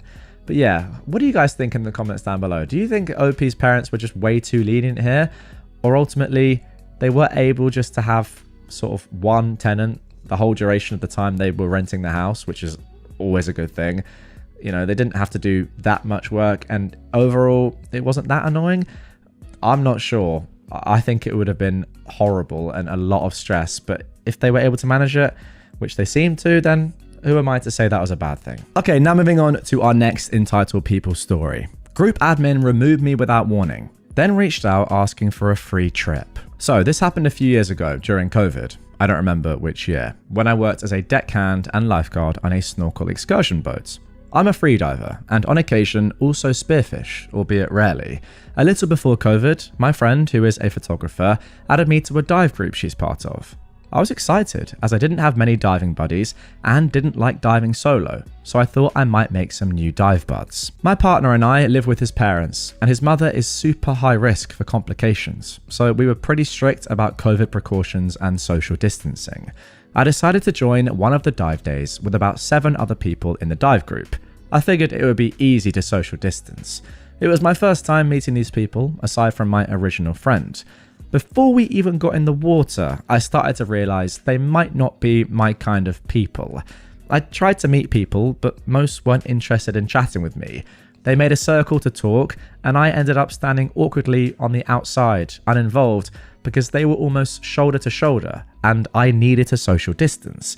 I tried to be involved in the topics, but it felt like cool story bro kind of thing, so I just kind of stopped trying. Well, after that dive, I decided I'd likely wait till COVID passed more to dive with them, unless it was fewer than 3 people, since none of them took any precautions. I still check in on the group a few times a week, in case something small was planned and I felt like joining, but most times it was larger groups or scheduling didn't align. Since I was reading the chats, I learned a bit more about this group, mainly that many in the group are vegan. They didn't like me asking if anyone would like to join a spearfishing session. A quarter to a half of them were anti-vax, that most were either photographers or influencers. I did have a few good friends in the group, but I'd met them prior to the group. I worked on the boat 3 days a week, but my captain wanted to hire another person to work the other 2 to 3 days a week, so I offered up the job in the dive group, since I knew mostly everyone could free dive the minimum 40 feet required for the job. Only one person was interested, but scheduling didn't work out. The admin of the group, we will call Maisie, ended up removing me from the group without warning. I didn't find out till I tried to find the chat and it was gone, so I asked her about it. She said she removed me because I wasn't participating in dives right now. I told the group I was only going to do 2 to 3 man dives till vaccines were available and or COVID was less of a concern. This was because most of the dives had been larger groups or scheduling issues, so yeah, I hadn't been participating much. She said she needed to make room for people to join the group that wanted to and that would actually participate. Ouch, but okay, fair. Sorry, I've got to interject here. That's not fair. Why is there a limit on a group chat? Like, that's not a thing. It doesn't make any sense. Let's carry on. I thought the fact that she didn't tell me when she did it was weird, but I just moved on since I still had my prior friends. Now, I never told them I also run the social media page for the boat company I work for, and a few days after getting booted from the group, I get a message to our company's social media from Maisie. Is she inquiring about the available position we need filled to help us get more business and survive COVID? Nope. She wants a free half-day excursion to the neighbouring island in return for exposure, telling us how her followers will be booking our trip and she'll bring a boost of profits by promoting us. I can't say I was surprised. Disappointed? Yeah.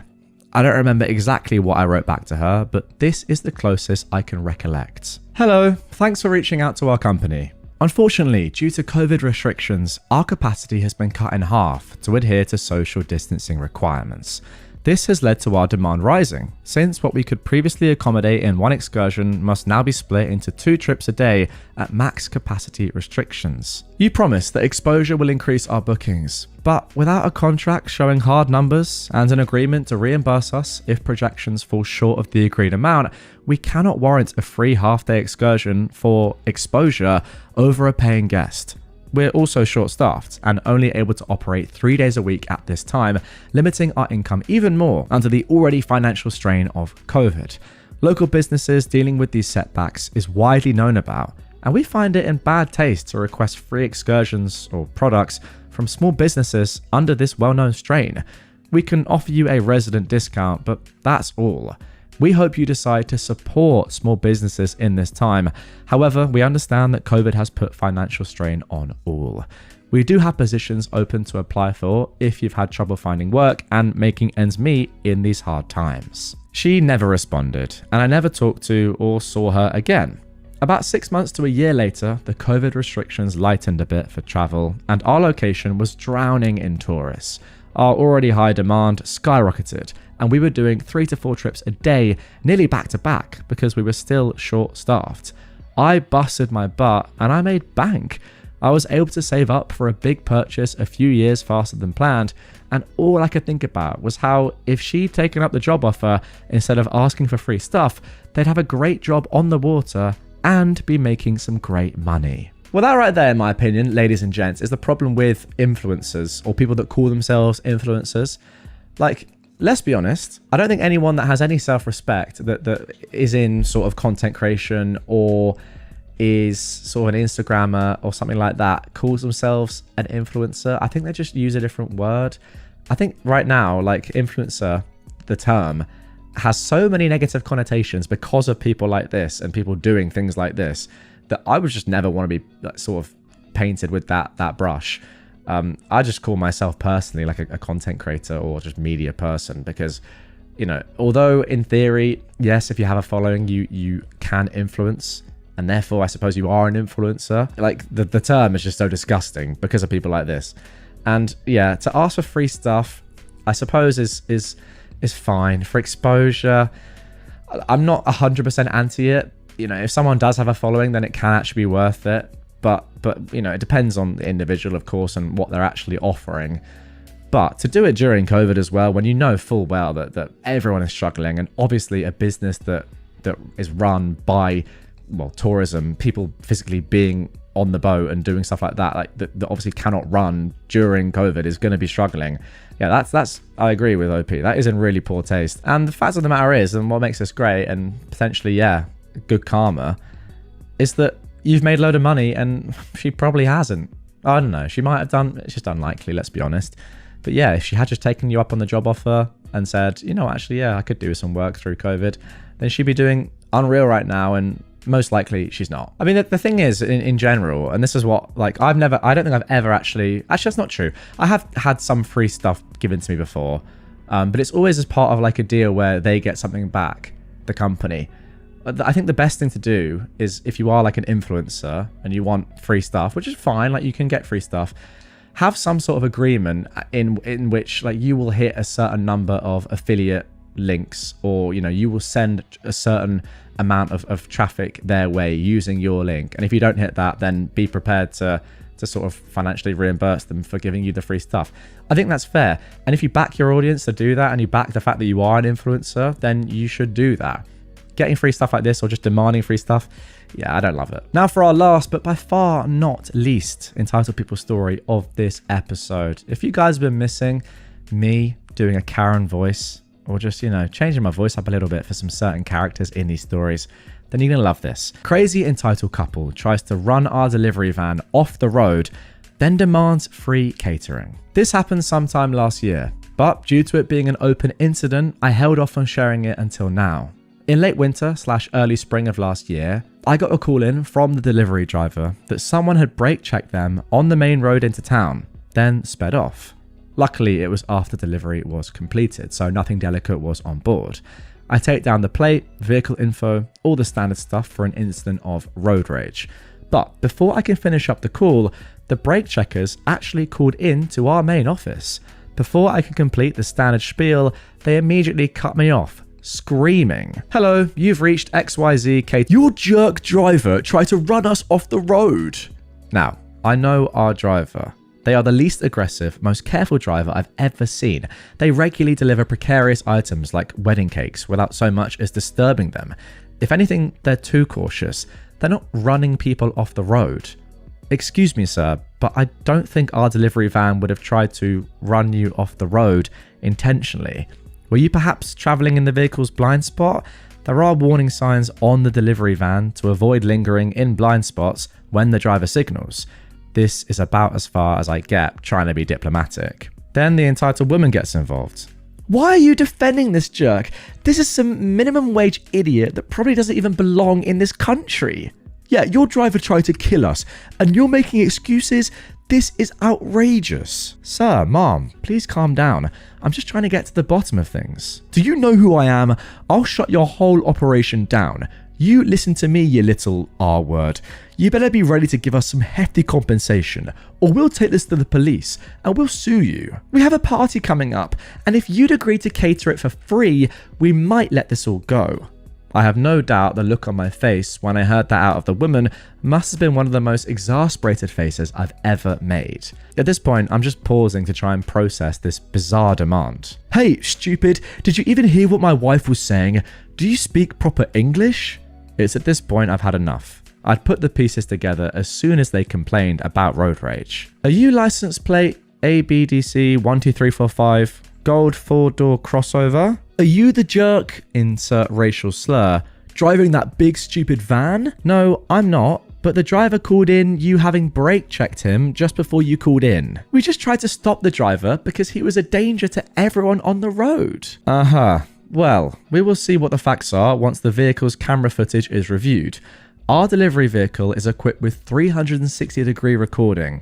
Just let me pull that up." "BS. There's no such thing." "Unluckily for him, there is. It's similar to the 360-degree Tesla cam. Unfortunately, you can't pull it up for situational awareness while moving over 20 kilometers per hour. Thanks whatever safety bean counter thought that needed to be locked out." I pull up the footage from the fleet management software, then proceed to see the gold car in question, not just travel in the blind spot, they were fully behind the vehicle, then sped up to try and cut it off when the driver turned on the signal to change lanes. "Sir, I can clearly see that your wife in the driver's seat sped up after the driver signaled intent to change lanes, entering the vehicle's blind spot. Then, instead of slowing down when the vehicle started to change lanes, you kept trying to push up until you were forced onto the shoulder." "No, that's not what—" "Don't interrupt. I can then clearly see you zip into the left lane, overtake the van, merge in front without signaling at an unsafe distance, then slam on your brakes.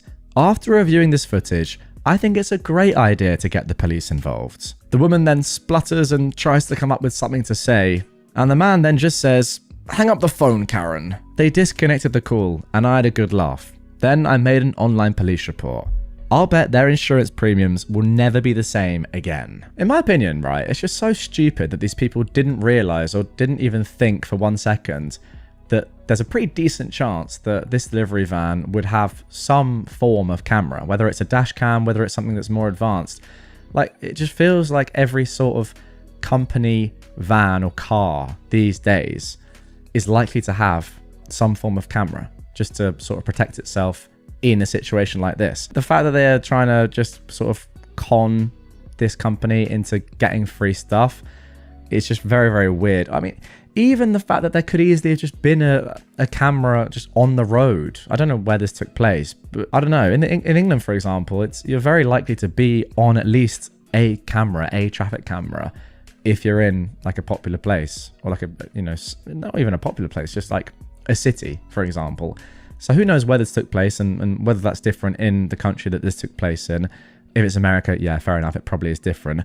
But still, like, you just outright lying to try and get something for free. It's so dumb. And also, what they did was incredibly dangerous driving, and yeah, I'm sure that they will be charged for this. Entitled brother informed me that he would be taking my dog for 3 days without my permission. For those of you who aren't familiar with my stories, I am a 31-year-old woman, and I have a man-child entitled brother who is 26, who lives in the house I co-own with my mum. My mum has told him he has until May 31st to move out. This was originally posted 6 months ago in April of this year. I've been anxiously waiting for him to leave, doing my best to bide my time, but I finally reached the end of my rope, and for something that I'm not sure is the straw or the log that broke the camel's back. Last night, while I was in bed, my entitled bro informed me that he would be taking my dog, Spot, for 3 days on some fishing trip. I told him there's no way he could do that, but he said he wasn't asking, he was telling me. He said, he's my dog too, and that he's entitled to take him whenever he pleases. But here's the thing. 9 years ago, my entitled brother demanded a dog. I begged my mum not to get him one. He had one previously, but neglected it, and my mum ended up rehoming it, for which he never let her hear the end of it. But of course, she caved, and the same problem persisted. My entitled brother never cared for Spots. I ended up taking over his care. I paid for his vet bills, I fed him, I took him to get groomed, etc. Things came to a head when we had to move in with family members, and they said we were not allowed to bring a dog. My entitled brother didn't do anything to find Spot a new home. It was my problem. I found him a foster home, where I visited him every day after my college classes ended, and I was able to get him back 2 years later when we finally had a place to live again. Additionally, when I moved out of my house for a year, Spot went with me. Spot sleeps with me every night and has my name on all of his records. He's now 10 and has arthritis. He takes meds for his hips and his stomach and needs frequent bathroom breaks. Oh, and he hates the water. So when my little bro said he wasn't asking me, he was telling me, I knew that Spot would be miserable and possibly in pain that whole trip. He hadn't asked or even mentioned taking Spot before, so he's due for a refill on his pills tomorrow. Had I known, I would have gotten the refill sooner. I tried telling him that Spot needs a lot of care, and he said, yeah, so just give me everything he needs. And I was so irritated. You wait until the night before to tell me this. Then he said something that made my blood run cold. I could have just taken him and let you panic, but I was being nice telling you ahead of time. That did it. I don't know why, but every alarm bell went off in my head. I grabbed my purse, put on my slippers, and told Spot to get in the car. I drove to my fiance's house and slept here last night. I was going to move into my fiance's house this summer, but now I'm asking myself, why the heck am I waiting? Everyone on Reddit keeps asking me why I stay home, and right now, I can't remember any of the reasons that I had before. I'm done. My mum is staying out of it right now, and I'm glad because I genuinely don't care what she has to say. I know she doesn't want me to go, but I just can't take my entitled brother's little power trips. He can do whatever he wants to the house, punching holes in the walls, kicking the appliances, calling the house a dump, but I draw the line at him taking my dog without my permission. That's my baby. And I'm not going to just stand by while he does whatever he wants with my pet when I explicitly told him no, something that he rarely hears. P.S. I occasionally have asked my brother to let Spot out for bathroom breaks since he doesn't work until the afternoon, and his response is that he's always too busy to do that. He's given me no reason to trust him to care for my dog for even a few hours, let alone 3 days on a fishing trip. And also, one final edit here on the first post.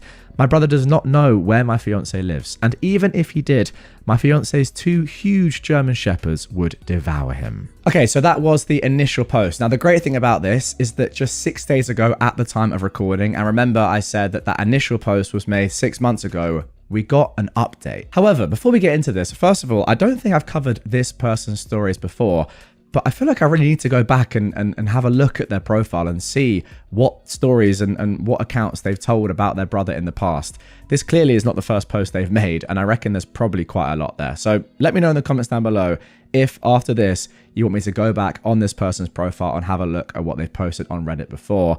But without further ado, I'm excited to get into the update. As I said, just posted a few days ago and see what happened with Spot. Okay, so here we go. Let's get into the update. First of all, OP says, I would like to thank everyone for all their support, well wishes, and for reaching out to check on me and Spot. It was such a relief to know that so many of you would have had the same instinctual reaction to my situation. Yeah, I didn't give my thoughts there because, to be honest, it was pretty obvious. Spot is clearly your dog and would be in serious danger if he was left with your entitled brother. I think we can all agree on that. So after many months, I finally have an update for you all. Firstly, my entitled brother has finally moved out. However, he didn't move out until the end of July. He was supposed to move out by May 31st, but my mother allowed him to push the date back twice. I wasn't pleased, but since I moved out abruptly in April, I couldn't let myself get worked up over it. I was focusing on making a safe space for Spot and myself. Secondly, since my entitled brother has moved out, my mother has made the house her own, and I am proud to say it's finally everything she envisioned it to be. The house looks immaculate now that my entitled bro isn't crowding her space. Actually, this is something that I'm going to have to go back and look at on this person's account. Was that talk about your entitled brother punching the walls and just trashing the house legit? I thought at the time it might be hyperbole, but wow, maybe it is legit. Anyway, let's carry on. She is very proud of all of her home improvement projects and always has something new that she wants to show me when I visit. She seems so happy. The only thing that concerns me is how uncharacteristically friendly my entitled bro has been acting with her since he moved out. More on that later. Thirdly, Spot is doing so much better since we went to live with my fiance and his 2 German shepherds. I think my fiance's dogs understood that Spot is older and not quite as athletic as them, but that didn't stop him from trying to keep up with them. After moving in, Spot's favourite pastimes include running around the huge yard, laying in the sun, and eating the little tasty nuggets that the chickens leave in the yard. Yes, I mean chicken poop. 4. If you have read this far and are wondering what took me so long to update, I do apologise for the delay, but I have a good reason. My fiance and I bought our first home. We fell in love with a tiny little house in our ideal area and have been working on renovating it. I'm very pleased to announce that we moved in last month. And if that wasn't good enough news for you, here is the biggest announcement of all. We got married. After all the hard work we put into the house, we knew it was the perfect place for us to tie the knot. We invited his dad, his siblings, and my mum over, and we had a quick ceremony in our living room amongst unpacked boxes and mix-match furniture. It was perfect. But this wouldn't be an Entitled People post without some entitled bro stories. Here are some of the highlights, for lack of a better term, of what I've dealt with since my last post. I mean, surely go with lowlights there, but to be honest, I think for us reading this and listening to this, they are going to be highlights. For the 3 to 4 weeks after I moved out, my entitled bro would not stop asking, "Where's Spot? Where's my dog?" over and over. Now, I just ignored him, but while I was silent, he said a lot of very revealing things, such as, "I bet you won't bring Spot back because you're afraid I'll do the same thing to you," meaning taking off with Spot. Now, I wanted to point out the whole reason I felt the need to remove Spot was because he threatened to take my dog without my permission, but I didn't waste my breath. At one point, he got so worked up that he said, "Fine, don't tell me where Spot is. I'll find out," which only solidified my confidence that I made the right choice. Secondly, a couple of months ago, he had information that I needed in order to help our aunt with a task. My aunt asked him to please send me the info so I could complete the task for her. Now, he said he would, but never sent me anything, despite how many times she reminded him. It got to the point where the deadline was getting close, so I had to call and text him multiple times. He refused to give me anything, saying I needed to apologize for being so rude because I had the audacity to ask him for the info. I decided to act fed up and told him, forget it, someone else can do it. I then asked my cousin Molly to text him, saying that she was the one to contact instead. He sent the info to her instantly, and then of course I had Molly just forward it on to me. The look on his face when he later found out I was the one who took care of everything for my aunt was priceless. He enjoys having things to hold over my head. The final thing I will mention is my entitled bro was a nightmare for my mother until the day he moved out.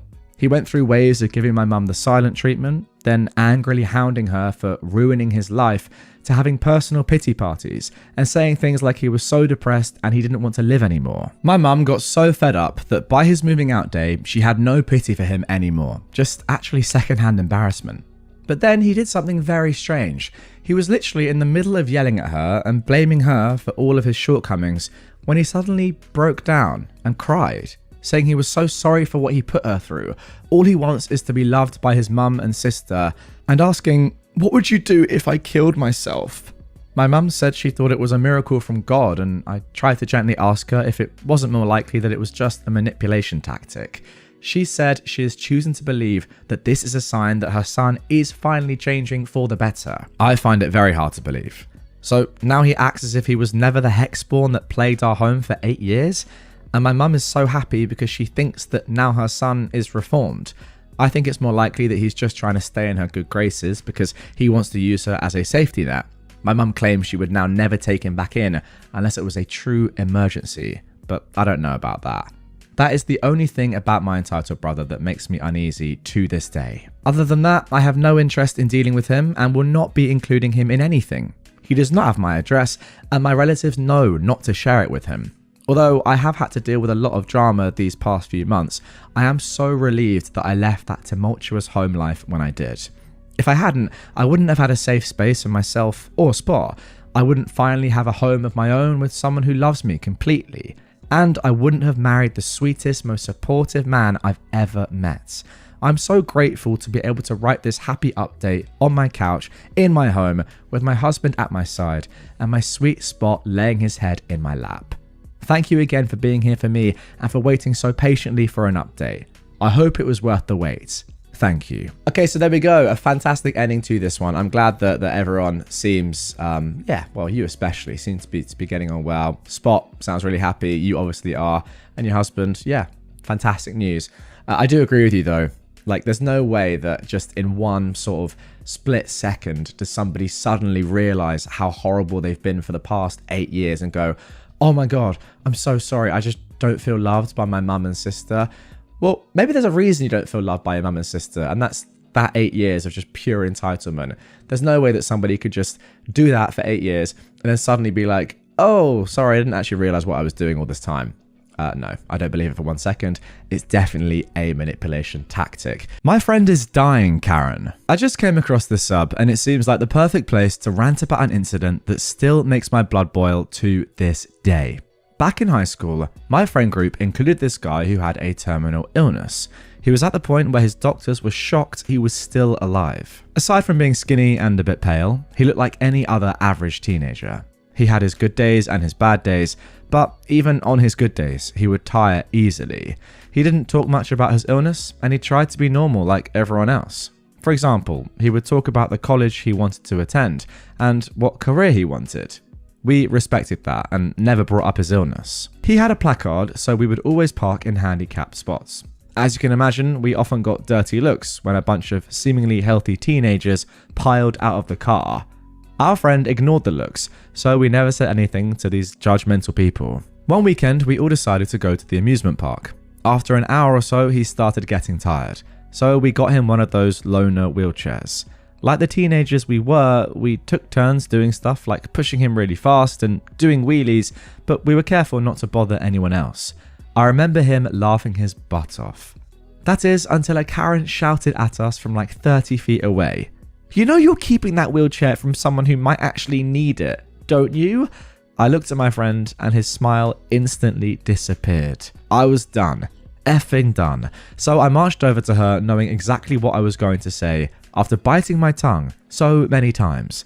I didn't raise my voice so my friend wouldn't overhear what I said. I'm sorry, Mom, but I'm sure you'll be happy to know my friend has a terminal illness and his doctors say he could die any moment now. So someone else will be able to use the wheelchair very soon. She got all red in the face and said, well, how was I supposed to know that? I replied, you weren't, because it's none of your effing business. So, thank you for reminding my friend he's dying when he was having so much fun. I turned around and walked back to my friends. He made it another 2 years after that. Jay, I still miss you, bro. You know what? After reading this story, I'm actually going to have to sort of check myself a little bit as well. Because, I don't know. And be honest with me in the comments down below, guys, as well, right? Genuinely be honest.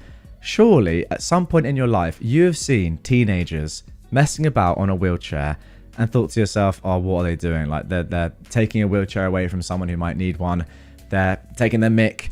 They're having fun. Yeah, but it's a wheelchair. It's for disabled people, etc. Like, I'm happy to admit, I hold my hands up, as you can see if you're watching this on YouTube, that I have done that before. I'm not sure that necessarily is a bad thing to have done, because I am 100% sure that I have seen teenagers that are all abled doing this in the past with loaner wheelchairs, ones that you can borrow and you know, take if you need, if you have a disability. So I don't like 100%. I can't 100% look at this woman and say, oh my God, how could you do something like that? I would be lying if I did say that. Now that's on me. I'm happy to admit that that's wrong of me, and I would never do that again after reading something like this. And now that I'm obviously a little bit older and wiser, I know that a lot of disabilities, in fact, you could argue the vast majority, are not physical disabilities. So yeah, I'm probably going to get slated in the comments down below, but just be honest with me. Have you done the same thing? Come on, admit that you have. Some of you I know are angels watching this right now, but just don't abuse me too much. See where I'm coming from in the way that I kind of see where the Karen's coming from. I don't know. I still wouldn't shout at someone from 30 feet away though. That's the thing. Like, it's one thing thinking that in my mind, thinking, oh, these kids, like, what are they doing? They shouldn't be using the wheelchair like this. But I would never actually say, you know, you're keeping that wheelchair from someone who might actually need it, don't you? That is another level. That is what makes this Karen a Karen. I just can't lie to you and say I haven't thought those things before. My future mother-in-law called me stupid, and now I'm considering calling off the wedding. How do I approach the situation? This was originally posted on June the 29th, 2024. I am a 23-year-old woman, and I'm engaged to John, who is 24. We're together for 5 years. We want to get married in July 2025. I always thought that his family liked me because we get along well. He has 2 older brothers, who are 26 and 29, who are both married. Honestly, I was very excited to have them all as my in-laws. They were always kind to me. Some kind of important information. About a year ago, when I was scrolling on Instagram, I saw a profile that was kind of cringy, but in a cute way. It was an older woman's profile who shared inspirational quotes. I remember one particular post, and it was something along the lines of, only stupid people pretend to know everything. Don't pretend, just ask.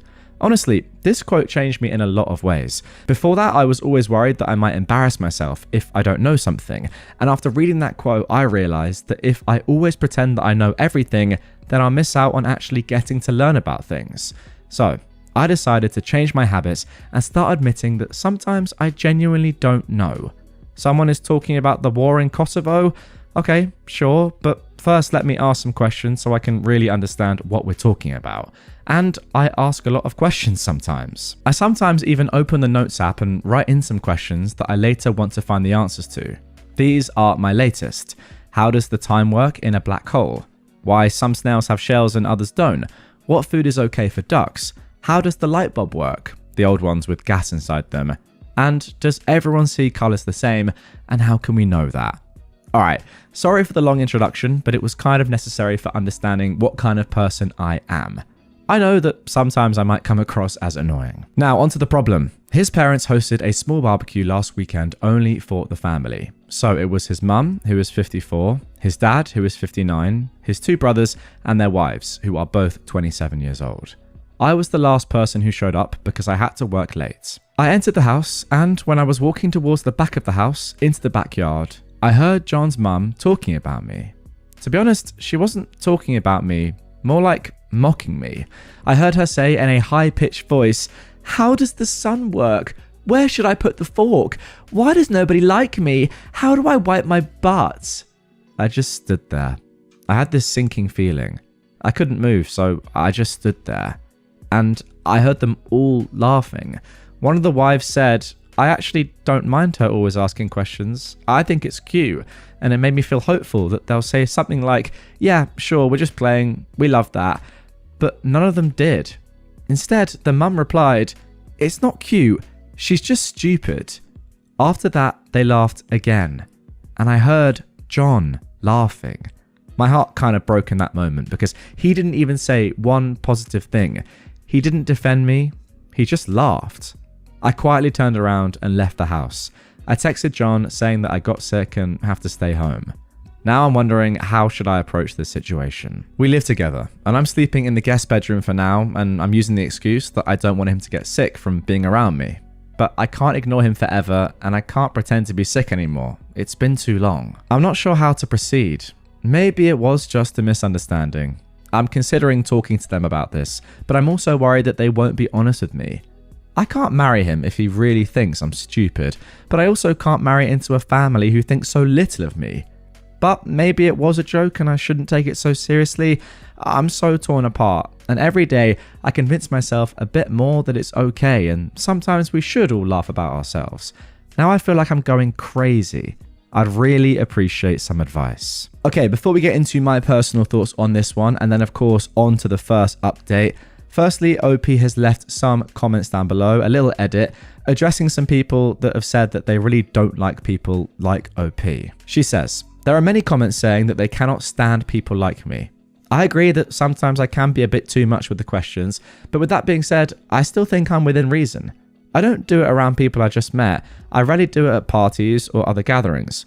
I usually do it with people who are close to me, who I think won't judge me, or with people who specifically have knowledge about something and are willing to share it. If I'm a part of a conversation, I'm not rude and I'm not interrupting, I usually just ask 1 or 2 questions. If a discussion is about the climate change, I'm not asking about monkeys, if you know what I'm saying. And I'm also not a complete idiot. I don't ask questions which generally would be considered dumb to other people. Those I just write in the notes and check answers later in the internet. I'm capable of reading, so I make good use of it. But after all, I still do ask questions a lot." Okay, first of all, I've got to say that I don't think there's anything wrong with asking questions at all. And I ask myself this: who would I rather be in a conversation with? Somebody that's asking maybe a few too many questions, but someone that's asking questions and is, curious about the conversation, admitting they don't know everything in the world, just like every other person ever, or someone who acts like they know everything. And to be honest, sometimes I do catch myself doing this and I'm like, don't do this. It's not good. Someone that is just a bit too stubborn and doesn't like to admit that they don't know something, and instead of asking, isn't really brave enough to do so and just acts as if they know it instead. I would rather be with someone that says, you know what, yeah, that's actually interesting. I didn't know or don't know anything about that. Tell me. Surely that's better. Now, secondly, when we're coming on to OP's family-in-law to be, and particularly your husband to be, that's just not good at all. Even if it is a joke, firstly, you shouldn't be joking relatively maliciously, I'd argue, behind someone's back when they're going to be marrying into your family. And secondly, for your husband not to even give any sort of positive comment at all and just laugh is mental. I completely agree with you. If anything, I actually think it's worse than you're saying. But yeah, that is it for the initial post. Guys, get your comments down below. What do you think right now? 3 days later, though, we got this update. First of all, I wanted to say thank you to people who reached out to answer my questions about black holes, snails, ducks, light bulbs, and other stuff. I'd love to have you as my friends. For the other people who said I should just shut up, I don't really care if you find me annoying or hard to be around. I'm okay with that. I don't exist to please everyone. I'm just here for a good time, have my own interests, and learn. I didn't expect my post to gain so much attention, but I'm so grateful for the advice. Most of you told me to break up with him, and at the very least confront him, so that's what I decided to do. You gave me a push and the confidence to do it. But before I did that, I texted the wife of John's brother, the one who said she liked me asking questions. I asked if we could meet up for coffee. She said, sure. We met, and I didn't see the point in pretending to her that I didn't hear their conversation. So, after some small talk, I just said, I heard you all talking about me during the barbecue. She immediately got sad and said she feels embarrassed. She explained that it wasn't a joke. It wasn't out of context. It was just mean and hurtful. She said she's sorry for not defending me more, but I said that it's okay and I understand. I told her that I don't blame her for anything and just wanted to make sure that I understand the situation and see it for what it really was. And it really was laughing about me behind my back.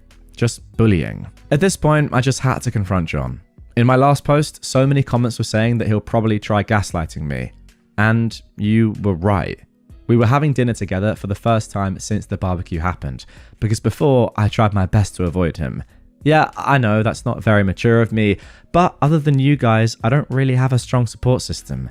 My family and best friends are hundreds of kilometers away. I only have 2 good friends here. I was so stressed, I thought I'm gonna pass out.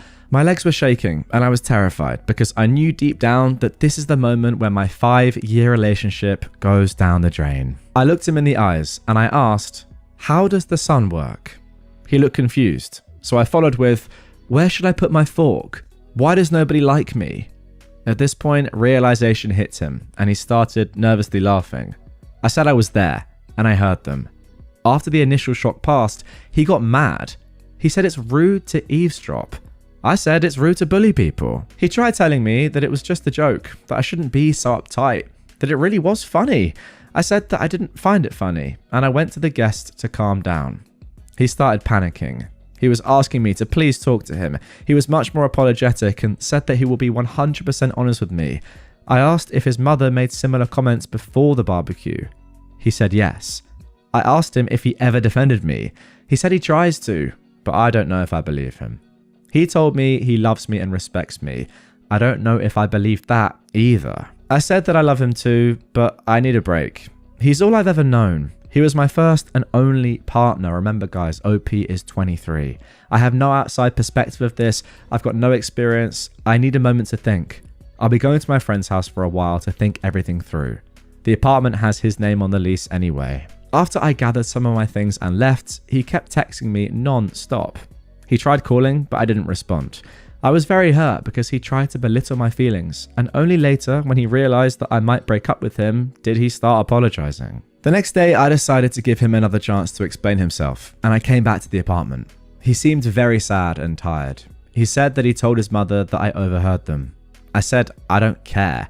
It's his time to step up and show me that he cares. I'm not interested in an apology from his mother. I'm already done with her. I can't put up with this behavior and mocking me like we're in primary school. I saw a comment saying that probably her ego is hurting, and I think that's true. She never got the chance or never had the desire to have an education. She's a very good homemaker, but outside of that, she doesn't have many interests of her own. If I'm asking her about making tomato soup, she'll talk for 30 minutes, lecturing me about adding enough sugar, but not too much. She'll lecture anyone who is willing to listen. But anytime someone is talking about something she's not familiar with, she gets defensive and tries to imply that nobody cares about that. And if it's not relevant to her, it shouldn't be discussed. And again, I go back to my previous point, guys. Who would you rather be in a conversation with? OP, who's happy to learn and is asking you questions, or OP's, well, let's see what happens with her husband-to-be, his mum, who just doesn't want to talk to you about anything that she doesn't know about. Once again, he tried telling me that I should relax because it was only a joke, and at this point, I'd had enough. I took off my ring and told him that his behavior is a joke, and I can't be the punchline. What a line that is, by the way. His behavior is a joke, and I can't be the punchline. Hold that. I told him that I wish him and his family the best, and to look in the mirror to check if they really are as superior as they think they are. I said I'm going to be back with my friends soon to pick up the rest of my stuff, and to not contact me again unless it's about moving my things out. And that's it. I'm done. Thank you all for the advice. Without you, I wouldn't have the confidence to leave this man. I know I deserve better. I can't be with someone who can't stand up for me, and I wouldn't be able to feel comfortable around his family. So I'm done with the relationship. I hope they'll treat his next girlfriend better. Thank you again, Reddit, for the advice. Now, before we get into the final update, posted 3 months after the original, first of all, here are some comments. Somebody said, keep on being curious, not judgmental, which I completely agree with. Now, that is actually a reference, as I'm sure a lot of you know, to Ted Lasso. Same, says OP. I absolutely love that show. I watched it with my ex, and it's funny that he didn't like Ted and thought that his character was not relatable and silly. To be honest, we all should have Ted's strength and positivity sometimes. Yeah, I kind of get that. At times, I would say that Ted could come across as perhaps a little bit overbearing and just annoying because he was so positive. But ultimately, you want somebody like that around you, right? Someone that's going to pick you up when you're down. Someone that's always going to see the good side of life. So yeah, I agree with that. Somebody else said, OP, your ex-mother-in-law can still go and get an education, by the way. Many have, and there's still time. That's not an excuse for what she did, and her saying that and acting like that shows how uneducated she is. OP says, I think so too. I believe it's never too late to start learning something new and continue education. In my uni, there was an old lady in her 70s who recently graduated, and everyone was just so proud of her. In my country, university is free, so the barrier to entry isn't as bad as in the US, for example. Okay, so pretty much OP is saying, there's no excuse. Go and learn, you old bint. I'm not sure you can say that, but let's move into the update. So as I said, this was posted on the 28th of September, almost 3 months after the original. It's been some time since I posted the last time. So I thought I'm going to give you guys a small update because some people are still messaging me. I appreciate all the kind words. So I've got my own apartment now.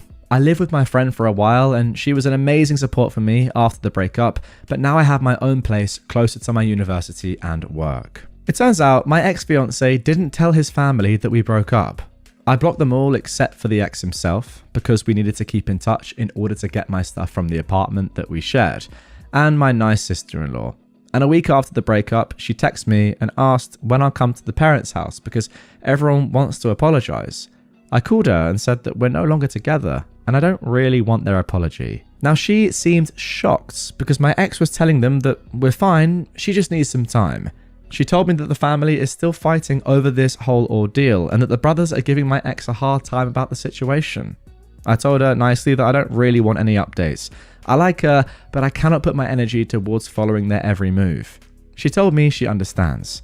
I don't know what happened after that with them. I'm happy. I went on a date with a cute guy I met in a cafe, but I'm taking everything slow and I don't want to rush any relationship. I'm not ready because just 3 months ago I was planning a wedding and right now I'm single and focusing on studying and work. When I graduate, I want to adopt a kitten and that is my only goal in terms of any big commitment right now.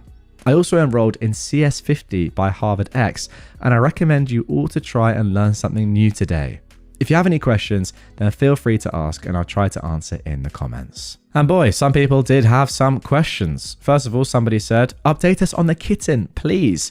I will for sure, says OP. I'm so excited. I wanted to get a cat for so long, but my ex was against it. He didn't like them. He was a dog person. I'm waiting till I graduate because I want to have more free time to actually take care of it. Somebody else asked, may I ask if you already went and picked your stuff up from his place and blocked him for good? I hope so for you to end the chapter more easily. OP says, yeah, I did that after a week and a half. I was completely done picking up my stuff. I tried not to be petty and take my silverware, for example, and not give him a reason to get mad. I didn't want to come alone, so I only went when my friend had the time to help me. He did though get mad when I took my air fryer. He loved it more than anything.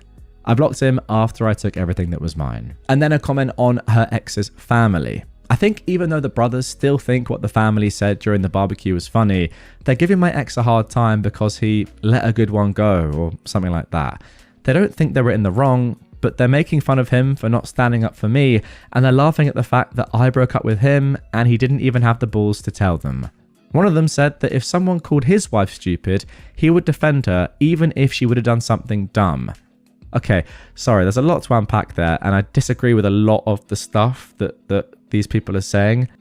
Firstly, you're laughing at somebody else's wife or wife-to-be, and the fact that her husband-to-be hasn't defended her, yet you're saying that you would defend your wife if somebody else was calling her stupid. So how about just don't call anyone stupid in the first place?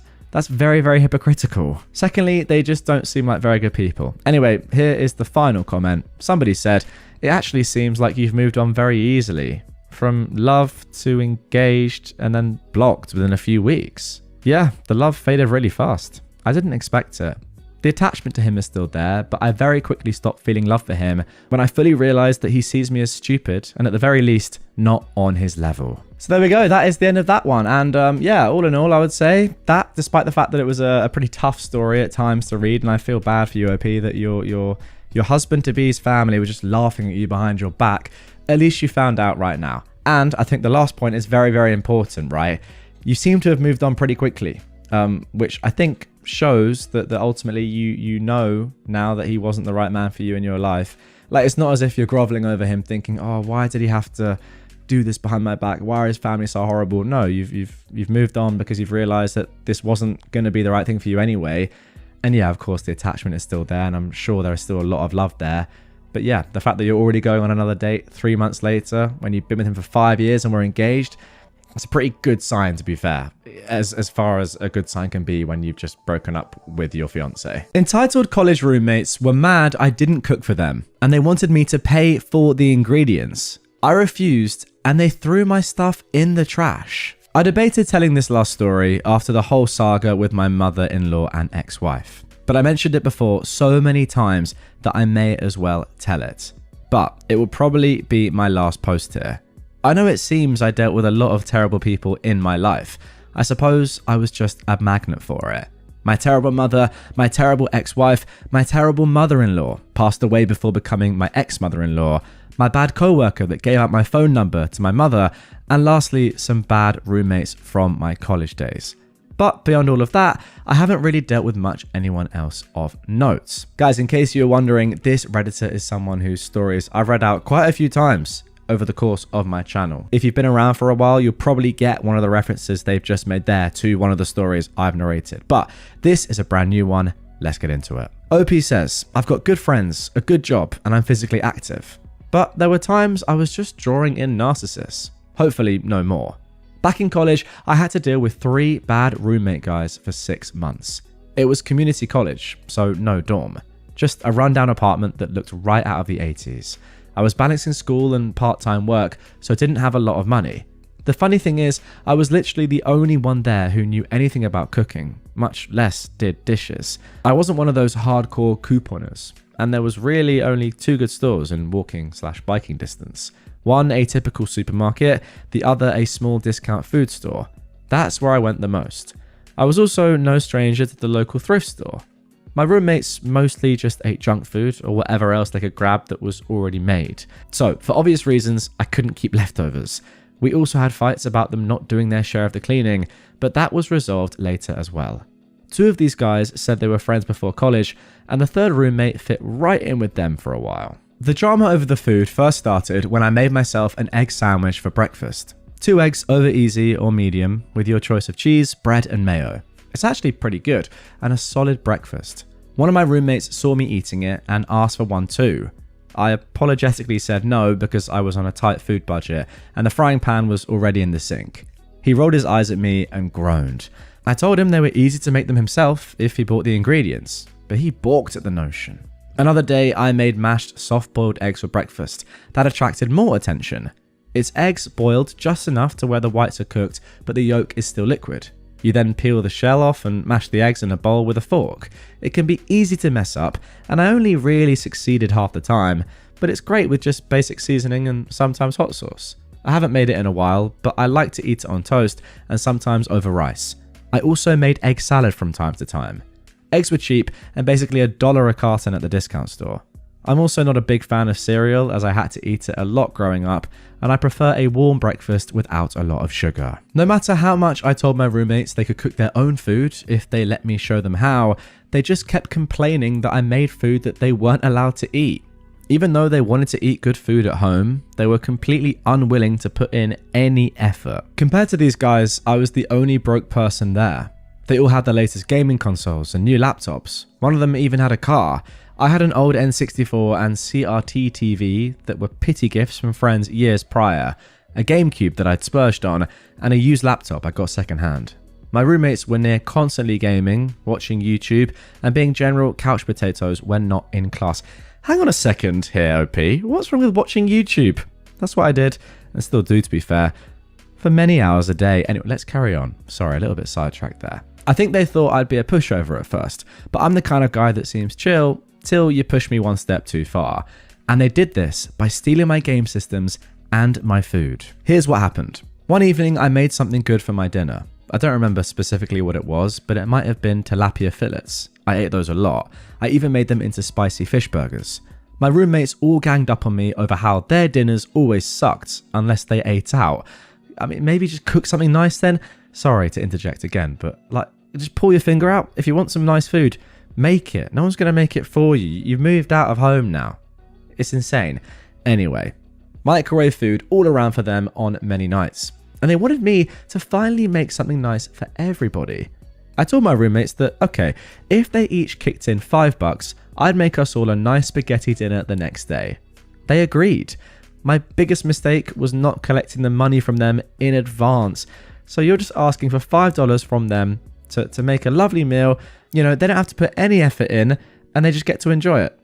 But okay, I see where this is probably going to go. I went out and got some ground beef, a jar of sauce, a loaf of garlic bread, the noodles, and canned green beans for a side. I whipped up a great dinner, but when I wanted the money from each of them, they laughed at me and refused. They played what they did off as a joke. When I didn't accept that answer, they told me they were sick of me flaunting my cooking around them and never sharing it. I gave them all the finger and told them I'd never cook for them again. And I stuck to that. They actually tried several more times. Oh my goodness, the audacity. And I always refused.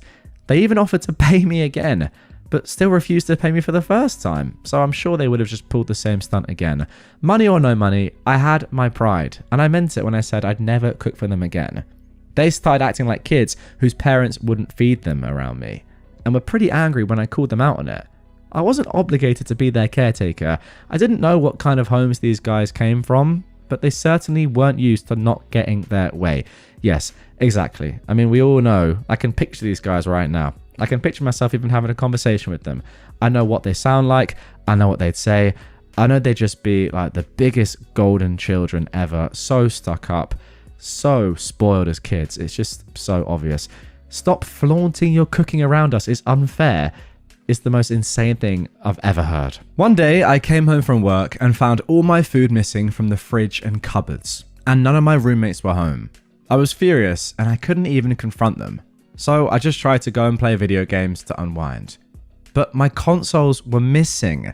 I lost my mind. I went to see an acquainted neighbour living in one of the apartments down the hall, and I asked advice from him because he was the one who sold me the GameCube.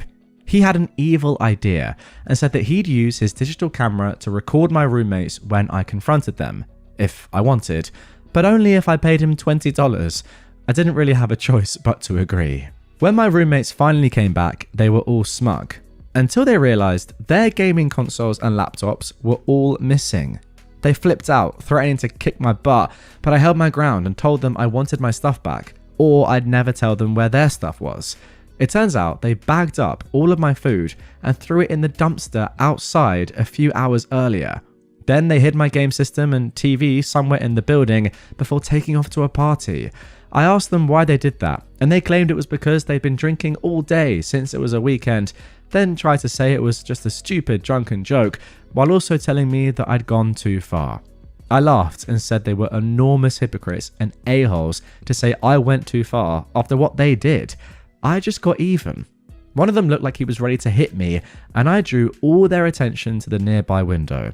That's when they all saw our neighbour outside the window, recording everything with his digital camera. He gave me an okay and took off down the fire escape before my roommates could do anything. I told them that guy just recorded their entire admission. That was bullying, theft, and underage drinking since we were all under 21 at the time. I told them I'd take that recording to the dean if they didn't make things right, because they wouldn't like having that stuff as part of their records. It was well known a couple of girls had been ousted from the college for roommate bullying the previous year, and of course drinking while underage is also a huge no-no. They all looked like the colour had drained from their faces. I told them I wanted my stuff back now and the cost of my food reimbursed. It was their move. They all took off outside as fast as they could. They came back with my game systems and games in a garbage bag, and even retrieved my food from the dumpster and expected me to just take it. But I refused to touch the food because it had been in the garbage for hours and I'd only accept cash. Additionally, they dropped my TV and it was broken, so I wanted that replaced too. They all hemmed and hawed, but finally asked me what I wanted. I said I wanted a new TV and $60 cash from each of them. They asked why that specific number. I said $50 each to replace my food they tossed, $5 each for the spaghetti dinner that they'd reneged on paying for, and then what remained for having to pay a guy to wait for 2 hours outside our window in the cold to record them. They all got their wallets out and begrudgingly gave me the money. They'd all previously bragged about how they had parents and scholarships footing their bills, so they easily had the cash. After getting paid, I told them where to find their stuff I'd hidden, and they stopped bothering me. One of them had a small flat screen TV in his stuff, and just gave it to me to replace what they broke. And then we called things even. But after that, they avoided speaking to me if at all possible. Though eventually they all started getting on each other's nerves since I'd ruined their fun. They also never brought alcohol into the apartment again for fear that I'd snitch. And they did try to harass the guy I'd paid to record them. He said he'd take the recording to the dean himself if they bothered him again. So they were SOL to do anything about the situation. When the lease renewal came, 2 of the roommates opted to move out of the building because they and the third guy now hated each other. Yeah, they all hated me, but the 2 that left were especially the worst. But they liked each other just fine. didn't bother to keep tabs on them once they were out, and the few classes we had together, they kept away from me in. And the one roommate that stayed actually made some improvement as a person, and made sure to tell the new guys who moved in not to mess with me at all. One of them was actually pretty cool though, and he liked cooking simple home meals like I did. He also liked Nintendo and bikes. He became my best friend and still is to this day. We even still play Mario Kart together when we can, and took up cycling together again once I separated from my ex-wife. He's been my greatest support ever, more so than any family I've ever had. Also, for those wondering where I'd hidden my roommate's stuff, I hid them all in their own suitcases that were already put away in the closet, which would have been one of the last places they'd have looked.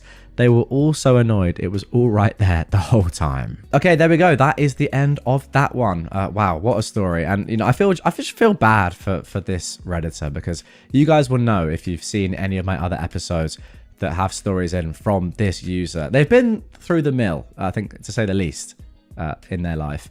And yeah, they've finally gotten away from their parents, their horrible family, get to college, and you just met with horrible roommates like this. It can't get much worse. I mean, this is literally the definition of entitled people. Just like, I can't imagine doing this at all. It's just so crazy. Obviously, I went to university. I was in a dorm of my own, I suppose.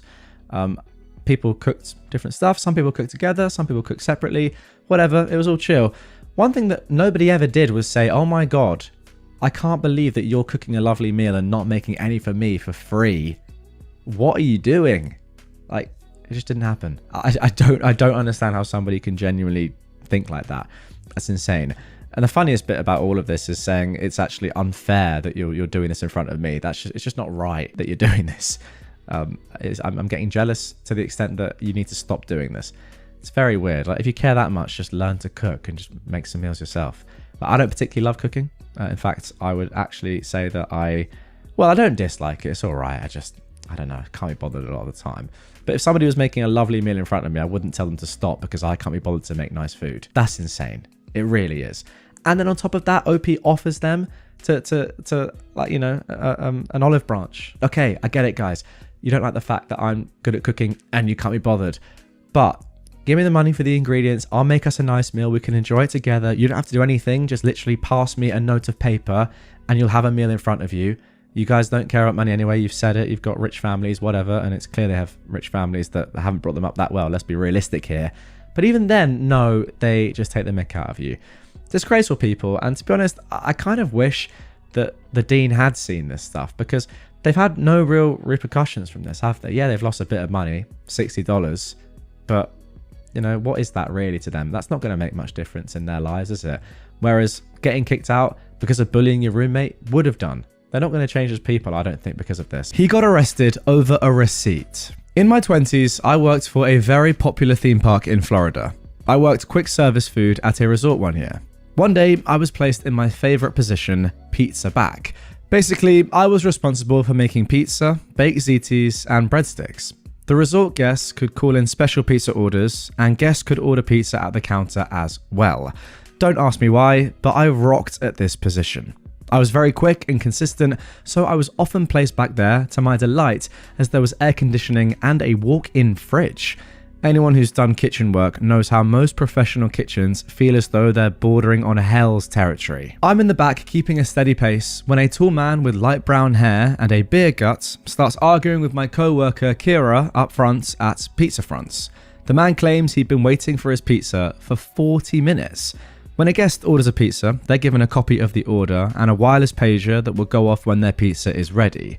Since the pizza is the most expensive item on the menu, and there have been people attempting to claim multiple, it became policy to have the guest pay for the pizza first.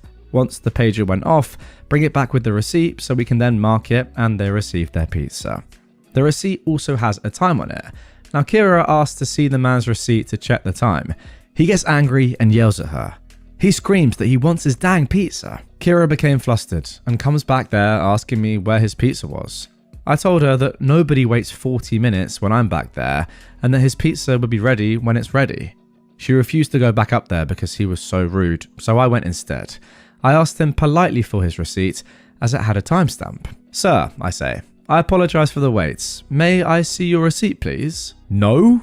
Why do I need to show my receipts? Sir, it's our policy to ask every guest for a receipt before they receive their pizza. That's bull. First, that woman asks, now are you accusing me of stealing a frickin' pizza? No, sir, it's our policy. Screw your policy. Give me my dang pizza. Kira then calls our small and adorable manager. I'll call her Rose. Rose comes up to the front and politely asks the man what's wrong.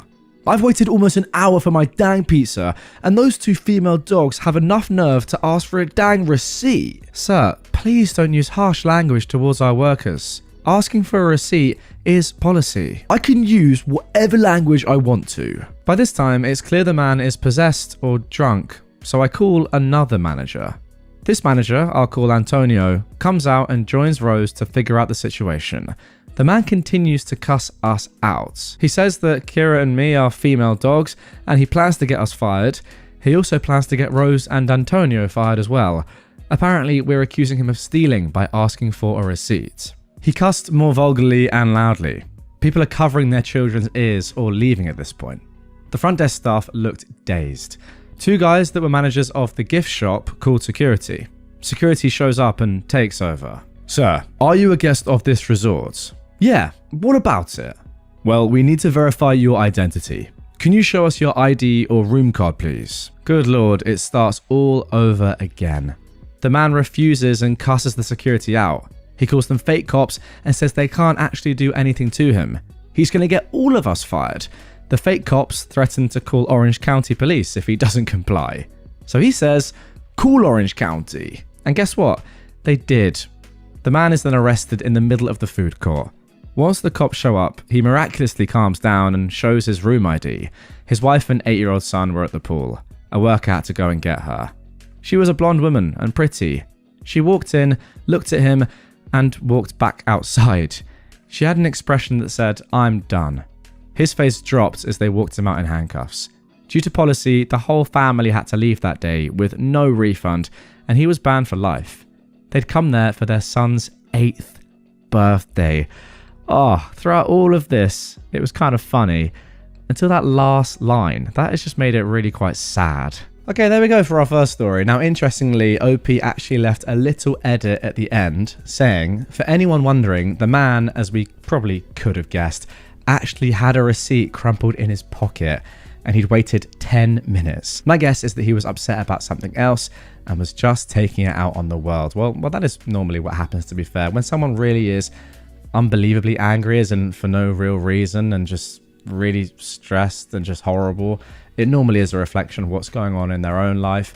But yeah, this is definitely not the first time this guy's done this based off his wife's response, and it just seems like a horrible bloke in general. As I said though, like, that last line is the sad line. I feel bad for his son. Like, his birthday's just been ruined because of his entitled dad. Oh well, 10 more years and then he can disown him, I suppose. I actually don't know at what age you can disown your parents, but hey, he's gonna have to wait a while. Now for our next Entitled People story. Entitled Couples Meltdown equals my luxury upgrade. Back in 2008, my partner and I took a gay cruise through South America.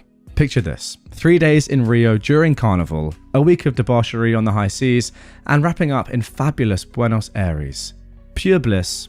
Well, mostly. Back then, the concept of a boatload of homos docking in port was breaking news in some places. Everyone was friendly, but I still felt like one misstep by any of us would be a permanent black mark on gays everywhere. The stakes were high. Now, my partner and I weren't exactly rolling in it. Inside cabin poor, but we splurged on a few nights at a nice hotel after the cruise. It turns out, so did half the queens on that ship. By 10 AM, there was a line snaking out the lobby doors, all of us hungover and politely waiting for our turn to drop bags and wander off until check-in. Enter them. A couple behind us decided they were simply too important to wait.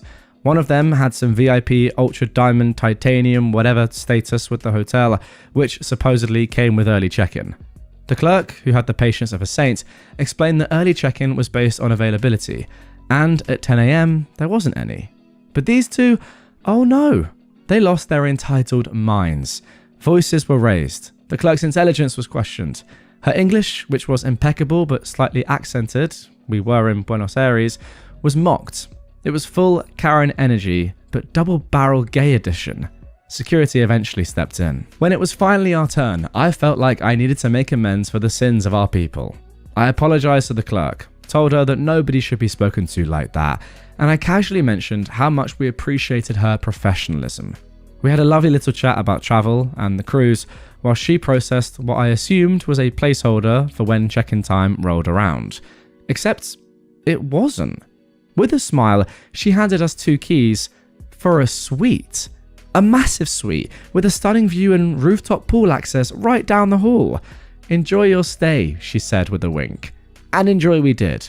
So, to the entitled queens who screamed their way into oblivion, gracias, darlings. That view was everything. Okay, now this story is just brilliant. Like, so good. So good. It's just great to see just entitled people getting calmer. That is pretty much what my channel was built on in the first place. And this story here is just a great reminder of that. Phenomenal scenes. And I'm gonna be honest, a gay cruise through South America sounds like so much fun. I mean, I'm not gay, sadly, but get me on there. I think I'd have a great time. Entitled Disney Mum cuts the line, so I get her and her kids kicked off the ride. Today, I visited Disney for the first time since I was 9 years old. Super fun day. Lines longer than I remember, but maybe I was just excited back then. My friend and I discovered the single rider lanes and took advantage of that due to the shorter wait times, and it didn't matter to us to ride separately. As we were waiting in that line, a family of 4, mum, 2 daughters and dad, walked through the middle of the line holding hands. Several people are disgruntled, asking what they're doing. The mum claims they forgot something on the ride. They make it to the part of the ride where single riders, fast pass riders, and the original line are all in a similar area.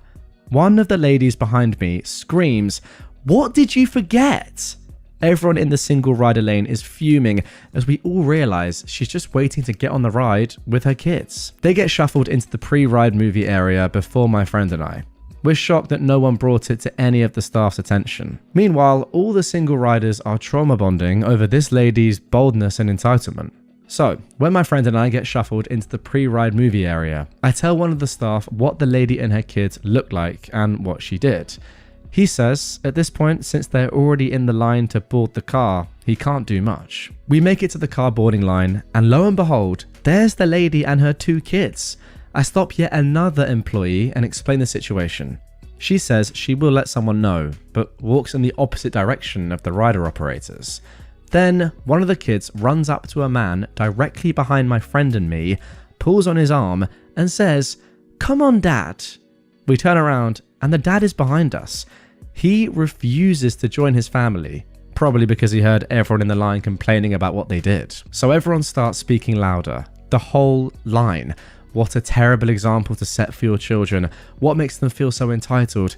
Everyone is waiting the same. Some people for hours. Why do they think they're special? Why lie to get what you want? The whole line is loudly speaking, so these people know exactly what we think of them. The dad continues to hang back and let people get in front of him as he hangs his head in shame, and his family inches closer to the front of the line. I had had enough at that point. I talked to the people in front of me and asked if I could go let the ride operators know what happened, because I'll be danged if they're getting on this ride. I asked the people in front of me to let me warn the ride operators, and they were all happy to step aside. The mum is blocking the walkway because they're next up. I tap her on her side and say, "Excuse me," and stare her down. She slides over without a word. I then tell the ride operator, this lady and her 2 children cut the entire line through the single rider's line, claiming she forgot something. You can ask anyone in this line. She gives me the most evil, disgusted, shocked glare. I walk back to where my friend was, and another woman goes up to the line operator to verify my story. Disney Mum is trying to say that both of us are lying, but then everyone in the line starts yelling and telling the same story, determined not to let her or her kids on the ride. They were eventually escorted out the side door, and everyone in the line genuinely clapped. Oh, I mean, these are just the worst sort of people, line cutters. I don't really know why that they feel entitled to do this. Like, literally, this is the number one sort of example of everyone is in the exact same boat, right? I mean, everyone knows how queues work. Everyone knows that at Disney, a lot of the time queues are pretty ridiculous, but everyone sort of accepts that. That is Disneyland or Disney World. And you're all in it together. Like, you're all going to get on the ride. Don't worry. Everyone knows it's going to take ages. But that's it. Now, yes, if you're a single rider, that's part of the point. You go much quicker. If you're in the, what's it called, like the quick pass lane, whatever it is, I've forgotten what it's called. You'll let me know in the comments down below. You also go quicker, but that's fine because you've paid for that or you're going on your own. Whereas this is just a disgrace and is obviously going to annoy lots and lots of people that are, you know, acting within the rules. Why do this? Surely, I mean, this is the thing that I always say actually on these stories is that if you have any morals, you just wouldn't do this. But then again, these people have no morals, which is why they do it in the first place.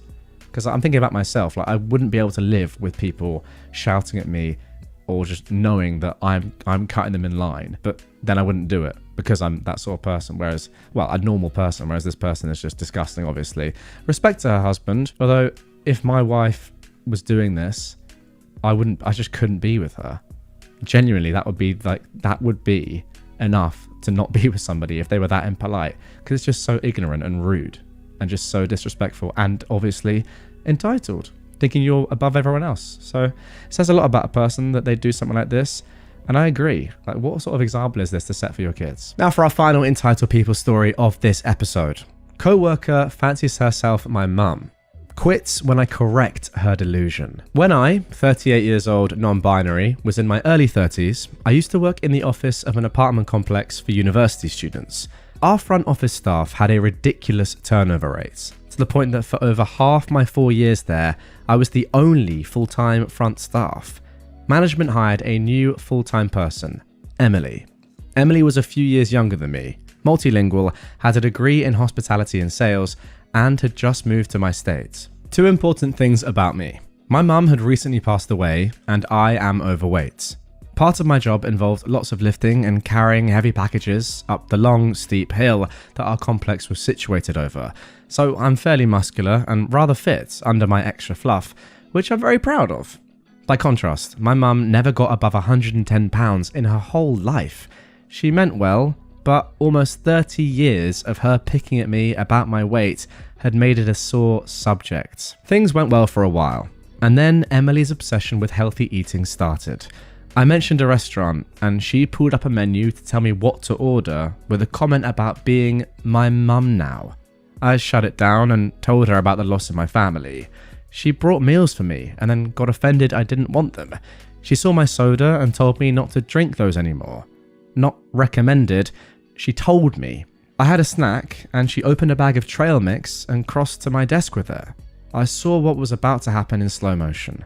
I flung both hands over my snack to shield my food, and she upended the entire bag onto my plate.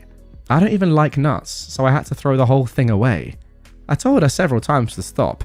She apologized but didn't change the behavior. I involved management, and they said she was just being friendly. This went on for at least 6 months. Then came the final straw. I don't remember what brought it up, but she was talking to a resident, glanced across at me and chirped, "I'm teaching her to be healthy." Now ignore the misgendering here, which I also talked to her about repeatedly. I'm non-binary and I use they/them. I'm like her mum. I saw red. Usually I would have waited for the resident to leave and addressed her patiently in private again. This time though, I couldn't. It was one pick too many, not least of all because she didn't even address the comment to me, but about me to one of our residents. I snapped. I pushed out of my desk and I said something to the effect of, "I had a mum, she's dead, and you're not her. Stop trying to act like it." The entire climate of the office changed. Emily stopped talking to me and eventually quit, which I still feel bad about, but only a little. Management froze me out for making the workplace hostile, and I quit myself not long after, and I'm much happier where I am now. I mean, you definitely shouldn't feel bad about Emily quitting there, because she's just a terrible person. Like, what is she doing? And also, I guess in that one moment you made the workplace hostile, but surely there's enough context there, and you've had these discussions with HR management before, so they know what's going on, for them to then come back and say, "Okay, look, we'd much rather you didn't do this, but we understand why you did it, and we can make an exception this time. Emily is going to be let go, and you can have a warning," rather than you getting frozen out for making the workplace hostile. What are you supposed to do then? Just allow someone to just bully you in the workplace? Surely not. That's insane. And I get it. Like, yeah, You probably shouldn't have done it. In a perfect world, you wouldn't have done it in front of a resident, but also who cares? Like, you've got to stand up for yourself at some point. But good on you for quitting, and I'm happy that, yeah, you're happier now. But Jesus, again, I don't know why I'm always surprised here, but what a terrible person. Someone actually says in the comments, you were not the one who made the workplace hostile. Somebody in management was friends with Emily and protected her when they should have given her the consequences of being disgustingly horrible. Body shaming, bullying, contaminating food, which is another point. I mean, imagine if you were allergic to nuts. I thought about that when I was reading this. Goodness me. But yeah, maybe that is what happened. Maybe someone in management was mates with Emily, and it's a shame, but again, it's probably a good thing you got out of that work environment. There we go. That's it. That's going to do it for this one. Goodness me. I mean, this is a thing. I've not been on Entitled Parents, Entitled People for a while. Sometimes I forget how just ridiculously, I want to say a stronger word here, but it's probably against YouTube TOS and Spotify TOS and Podcast TOS, so I'm not going to. But you can use your imagination as to what word I wanted to use there. Someone tried to stop me from using the women's bathroom because they mistook me for a guy. This happened when I finally had the nerve to try a pixie cut hairstyle. I was really happy about it because it felt like me. I will admit that when I shop for clothes, I do not care for gender norms. For example, I bought a man's Hawaiian shirt because it felt breezy to me, and I really liked its fabric. So, onto the story. I was in the mall with my then boyfriend and went straight for the women's bathroom as usual. There was no one there except for a woman putting on makeup. I went inside and was almost close to one of the stalls when said lady quickly approached me with makeup tools still in hand. "Isn't this comfort room for women only?" And I was confused. Like, yeah, because there's obviously a big sign out there. But then I realized she was staring intently at my chest, as if trying to determine if I'm really a girl or some guy entering a woman's bathroom. And I really don't understand why she'd think of the latter, because I was wearing short shorts with leggings. Sure, I was wearing the breezy men's Hawaiian shirt, but it was unbuttoned and loose to reveal a tight black tank top underneath. Like, that's definitely feminine. The whole situation felt so ridiculous to me that I made eye contact, pointed in the direction of my shorts with both hands, and casually asked, "Wanna check?" If she's gonna make this weird, I'm gonna make it weirder. Wanna enter a stall with me and have a peek? Sure, why not? We're both women, sarcastically. I like to think the silence that followed made her realize who was being a creep, because she backed out immediately and said no. I finally did my business in the stall, and while I was washing my hands, she apologized, and I told her it was no big deal. But I have to apologize for the trans people out there who get treated like that when they're just minding their own business. Okay, and there we go. That is it for the first story. And that is what I mean when I say in the introduction that if you don't know this subreddit, you get to know it very quickly. That is the beauty of r/traumatize them back. You see the instant karma. Whereas, you know, on like r/prorevenge or nuclear revenge, or even like petty revenge, sometimes you don't actually see that immediate revenge. You don't even ever sometimes get the payoff. Whereas here, it's always pretty instant. I mean, at least most of the time. And that is the beauty of this sub. This is something that I really would love to do. And again, I think I've been saying this for like the last 6 years now. It's very, very rare that I ever find myself in a situation like this. But I do think the thing to do is just go with weirdness and sarcasm if someone's coming at you being weird, and just try and make them feel as uncomfortable as possible. It's just funny. And look, you could have taken this really personally and got really angry, but I do think that's kind of what this woman wanted. Now, interestingly, OP has left this little edit saying, "Wow, I never realized this would blow up." Now, reading the comments, I wanted to believe in good faith that she learned her lesson, but maybe you're all right. She wasn't actually sorry that she harassed me, and she was actually more sorry that she harassed the wrong person. I guess that she wasn't right. And I think that sort of supports your point when you said at the end that, you know, it was okay for you, but yeah, what if you were trans and having to deal with this sort of thing every single day? It's horrible from her. And hopefully, by your reaction and by that karma that you gave her, she now won't do this to the next person, because it's a horrible thing to do. And also, who really cares? Like, what are the chances that a guy walks into, like, it just doesn't happen. I mean, look, yeah, maybe 1 in a million it happens. But ultimately, if someone is in the female toilets, it's very likely they're a female. Just let them be and just get on with your day. Now for our second traumatized them backstory. My father accused me of not being sick while I had a heart attack. Back in 2017, when I was just 17, I had a heart attack. It happened on Christmas Eve of all days. Instead of getting support from my family, my father accused me of making the whole thing up for attention. I hate attention at family gatherings. I was rushed to our local hospital, and things were so serious they had to transfer me by ambulance to a larger hospital in the city because they couldn't treat me locally. You'd think that would have been proof enough that this wasn't some ploy for attention, but no. I ended up needing surgery, and I went through a tough 2-month recovery period. It was one of the most physically and emotionally challenging times of my life. Through all of that, my father never once visited me in the hospital. He was too scared and ashamed to show up, and he's never apologized for how he treated me during one of the worst moments of my life. To this day, we don't speak.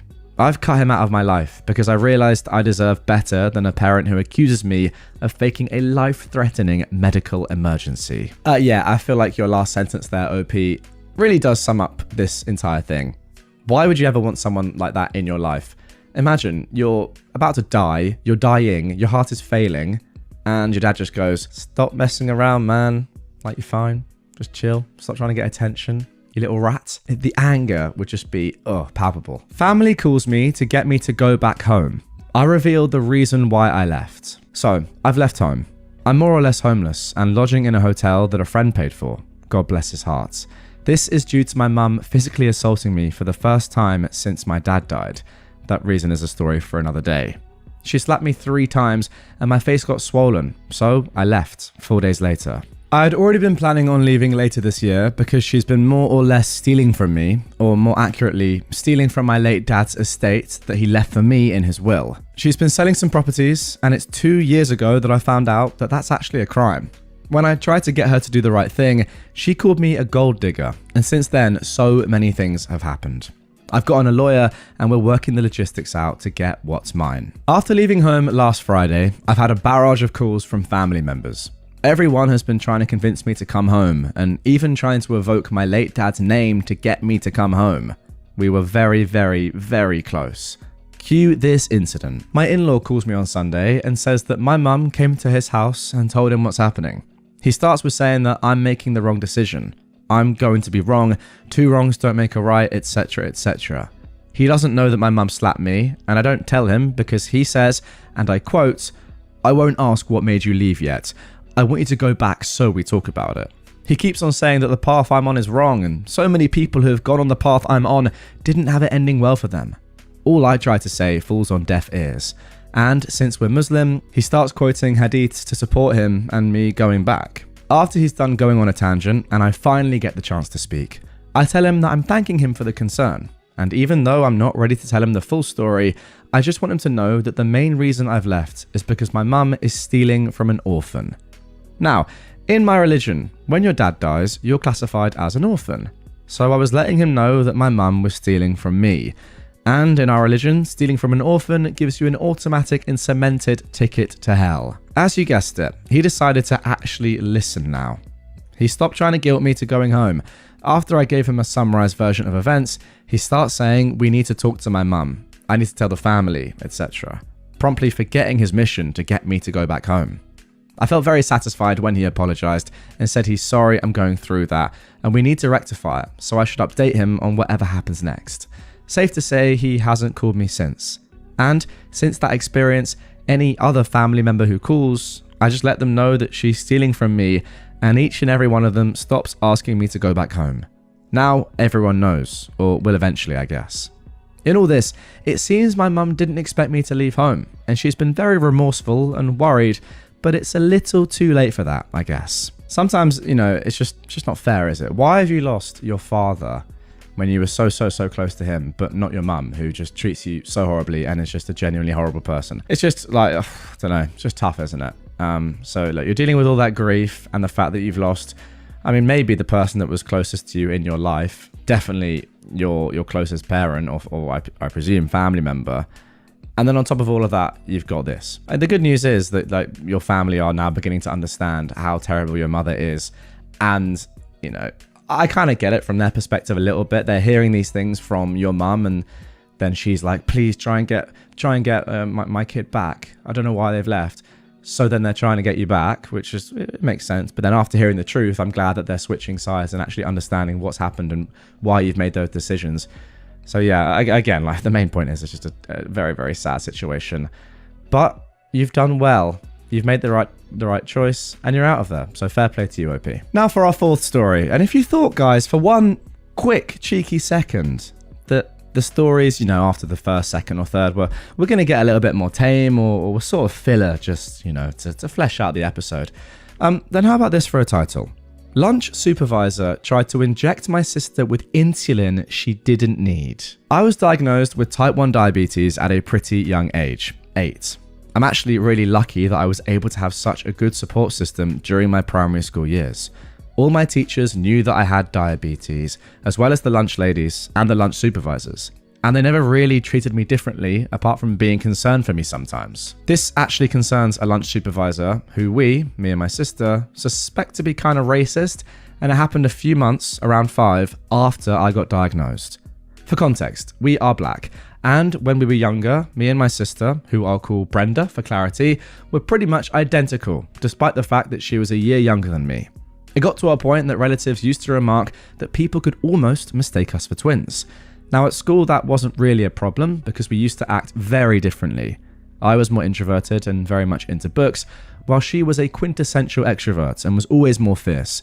And for people who have seen us day in and day out, it was clear that we were different. Despite the fact that this supervisor knew us by name, by face, and could differentiate us, she would always act snide to us in a way that was uncomfortable. Our school was incredibly diverse, with a minority of white people and mostly Asian and black people, so I honestly don't know where this came from. Anyway, this supervisor knows that I take insulin for lunch, and that I'm to go straight to the nurse once it's lunchtime. I was even allowed to leave early sometimes to get my dose. One day, she sees my sister playing in the playground before they call us for lunch.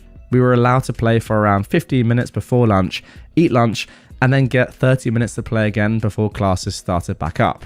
And, I'm paraphrasing from my sister here, grabbed my sister and started dragging her to the nurse. The nurse's office, in which I and my fellow diabetics would take our insulin, was around a 10-minute walk from the playground, and quite close to both the lunch hall and the pastoral team. And the separate nurse's office for normal scrapes and stuff was really around 2 minutes from the playground. Despite the fact that my sister was crying out, saying, "I'm not OP, I'm Brenda, her sister," she apparently didn't believe her, and marched her straight there. She gets to the nurse and sees she's not there. Of course she's not, she's at the normal one and we've already taken our doses, and then tries to force my sister to take insulin. Guys, this is incredibly dangerous for non-diabetics, and despite the fact that my sister was crying at this point, the supervisor didn't care. One of the pastoral team hears this crying, goes to investigate, and comes to the scene. One look at my sister and she asks my sister, "Brenda, are you okay? What's happened?" My sister tells me that the supervisor just went pale, like all the blood drained from her face. Then she goes red, and as my sister is explaining, tries to butt in and say, "Well, she didn't say she was Brenda. How was I to know? I thought she was OP." Yeah, that didn't really fly well. Now, a lot of people, and I assume you guys are wondering as well, what actually happened to this person. And you know what's crazy about it? She didn't get fired, the supervisor. OP has said, "I'm actually sorry," they've left a little edit here. "I'm sorry about the inconclusiveness of the story. I forgot to add it in, probably because she didn't get fired. I remember seeing her in year 6. It was 3 years after I was diagnosed. I'm pretty sure she got suspended, not fired, and had to go through rigorous first aid training, as well as being sent, I think that's the word, to the board of directors of which our headmistress was on. I absolutely agree that she should have gotten fired, but she was one of those who'd been there forever. Just because she was there for a long time though and was friendly with people doesn't mean that she shouldn't have gotten fired." I agree with that. Like, surely there are certain things where you're like, I don't really care how long you've been here. This could have been awful. And as you said, this is an incredibly dangerous thing for non-diabetics to have insulin. I mean, I presume that, yeah, you could go into an absolute, I don't know, your body could just get completely screwed up and it could be lethal. That's what I think. Who knows? I might be wrong there, but I don't see why that it couldn't be the case.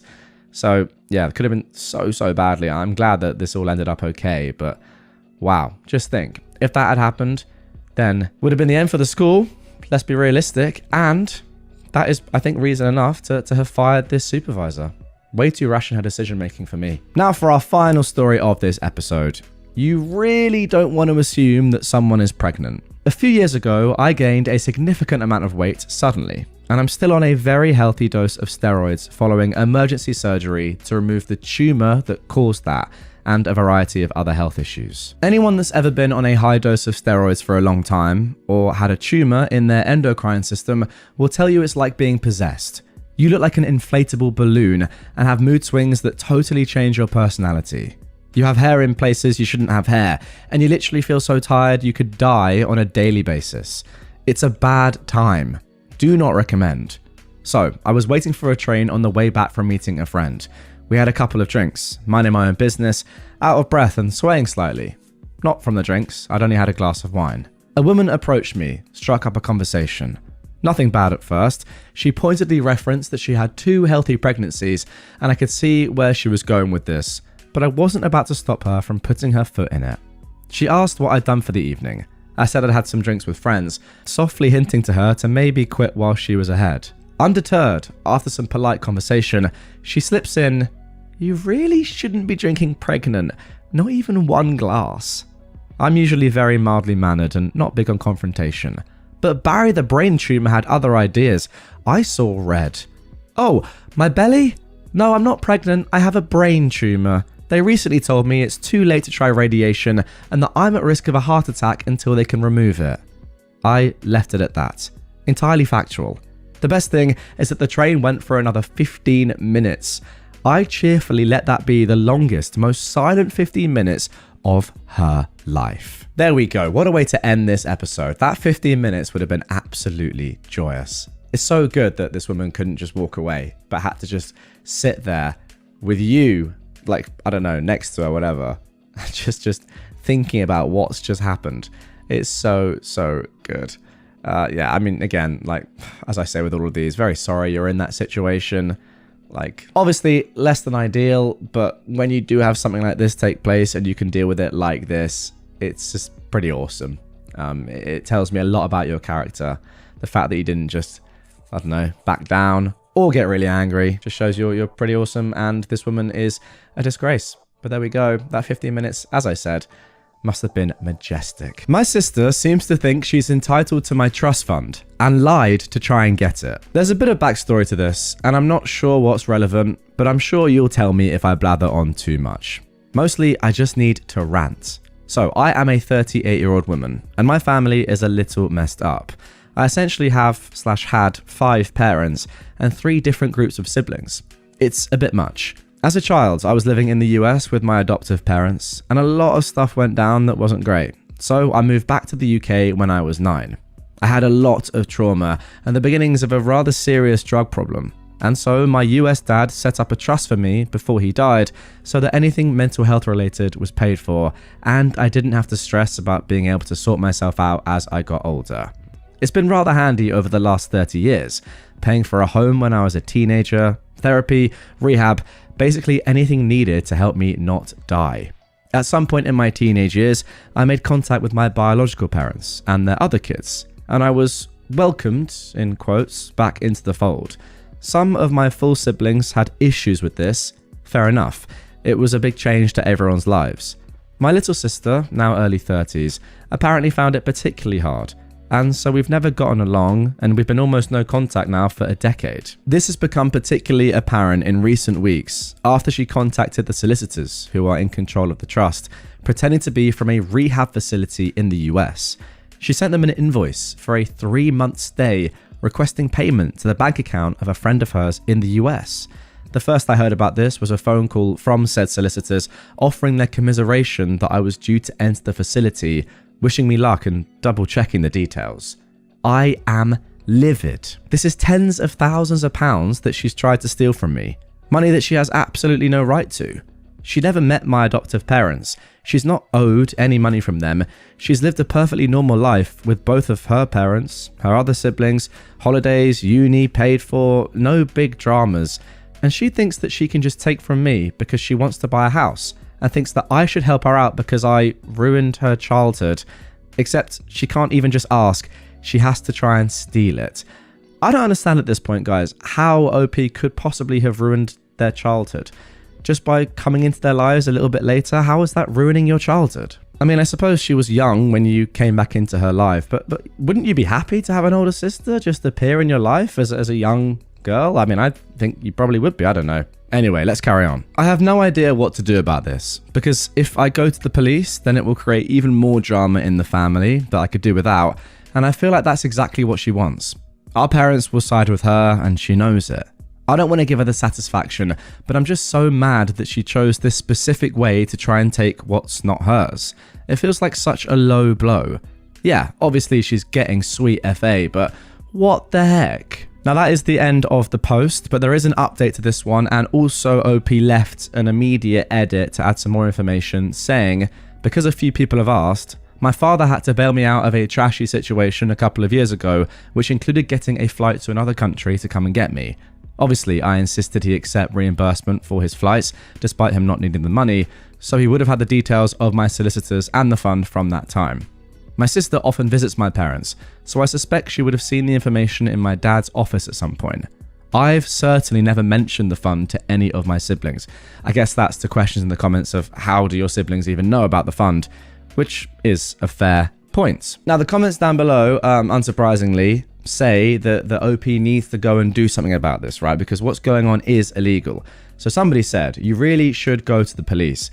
If she had the audacity to do this, there is no stopping her from escalating even more. If your parents side with her, that is also useful information. You can't trust them and should be very careful around them. If not, just cut them off. Do not let these people treat you like this. Family or not, you deserve respect, and I could not agree more. As I said though, there is an update which was posted after OP read through the comments. So here is the update. This got pretty overwhelming pretty quickly. I'm balancing getting things done, and I'm tied up with not losing my mind, which is always fun. Solicitors are reporting everything for me, as they are indeed required to do. Turns out I'd misunderstood and thought I had to get involved, but no, it's all on them. And I'm going to just let what happens happen. I'll be setting up a meeting at some point to go through all of the transactions made over the last 20 years or so, just to make sure that nothing else nefarious has gone on. Thank you everyone for the reassurance that I'm not doing something wrong by wanting this sorted, but I'd appreciate a little less speculation on my life and the role my parents play in it if you could manage that. Okay, fair enough. Yeah, I wasn't going to do that, to be fair, anyway. OP's not given too much context. I suppose I did sort of speculate a little bit earlier by asking why your sister would be annoyed that you came into their life, but whatever. Not important. The main point is that I agree with the comments. What's going on here is potentially very, very illegal. So yeah, I mean, the only thing to do is just, yeah, talk to your solicitors, and if you have to, get the police involved. Simple as that. But I mean, the main point is the audacity of your sister to say, I found out about a trust fund here. You know what? I feel like I'm owed it. Who knows why? But I just feel like I am. So I'm going to go and try and get it illegally. If anything, just got to rate it. All right, now for our second story. Entitled neighbor called police to my parents' house for my husband hunting on their land. My parents are retired and live in a little house on about 7 acres of land.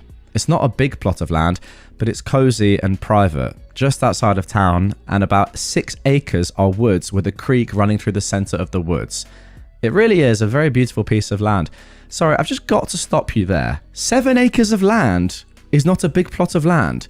Now, I don't know which country this takes place in, but goodness me. I mean, if you had 7 acres of land in London, which is where I live, I mean, it doesn't even matter if you were in the most deprived part of London. That would be millions and millions of pounds. So, fair play. With the woods and creek, they get lots of animals going through, including deer. A couple of years ago for Christmas, we got my parents a few trail cams so they can see what is going through their land. My mum likes photography, and she's been able to get lots of photos of deer, foxes, wild turkeys, coyotes, and other wildlife going through their yard. Okay, so this is not in England then, obviously. As you may imagine, this is some prime hunting land. My husband occasionally enjoys hunting and has from time to time gone down there for deer season, but he doesn't do it frequently. My parents have had several people stop and ask them to hunt their land, and they always say no. Frankly, it's just barely big enough to legally hunt, and they don't want people all over their property all the time hunting. They have no problem anytime my husband wants to hunt, which isn't often, but he's family. There is a neighbor who lives down the road who badly wants to hunt on my parents' land and has been told no repeatedly. They don't allow hunting. Last year, my husband was in the woods and found a tree stand installed that wasn't his. Unfortunately, when they checked the trail cams, the SD cards had been removed. No proof it's that neighbor, but they suspect him. My parents travel a lot, so it would be really easy to do without their knowledge. My husband took the tree stand down, and I believe the cameras were replaced with new ones that don't need SD cards. Last month, before deer season started, the neighbor again asked my parents to hunt, and they said no. They don't allow hunting except their son-in-law if he wants to hunt. My husband decided he'd try and get a deer this year for deer season.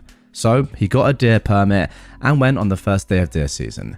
He shot a decent sized buck within 10 minutes of getting in the woods. My dad was awake and heard the shotgun blast and came out to see if my husband needed help.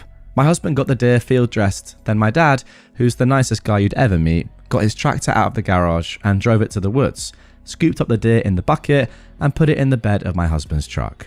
So, hunting ended pretty quickly into deer season this year. About an hour later, a county sheriff's deputy and a game warden showed up at my parents' house. They said they received a complaint of unauthorized hunting and deer poaching. The officer said that same neighbor, they actually gave his name, called and said they'd been told repeatedly there was no hunting allowed on that ground. They'd seen someone go into the woods with a shotgun, heard a shot, and then somebody with an orange tractor picked up the deer and put it in the bed of a black pickup truck. In our state, if you're caught poaching, they can confiscate your firearm, any hunting gear you have with you, and any vehicles used in the course of hunting and poaching. So the neighbor was really hopeful that they'd take my husband's gun, truck, and my dad's tractor. My dad said, "This is my house and my land, and the orange tractor is mine. The black truck belongs to my son-in-law, who has permission to hunt here anytime he wants." My husband produced his valid deer tags and all was good. Also, screw that neighbor who had to be watching the woods with binoculars. There's no way he could have seen all that from his yard otherwise. I mean, yeah, what a life this guy must live, because I completely agree. How would you know that that was going on your neighbor's property unless, firstly, you have binoculars, almost definitely. I mean, if you have land of 6-7 acres, even if it's just like next door for me right now, I'd struggle to know what was going on unless I was looking through binoculars and seeing the specifics of someone having a deer in their truck or whatever. But secondly, what surely must be going on here is this guy is sitting by his window all day, every day, waiting. Unless he heard the sound of a truck and just like rushed to the window and got his binoculars out and was like, right, I can get them.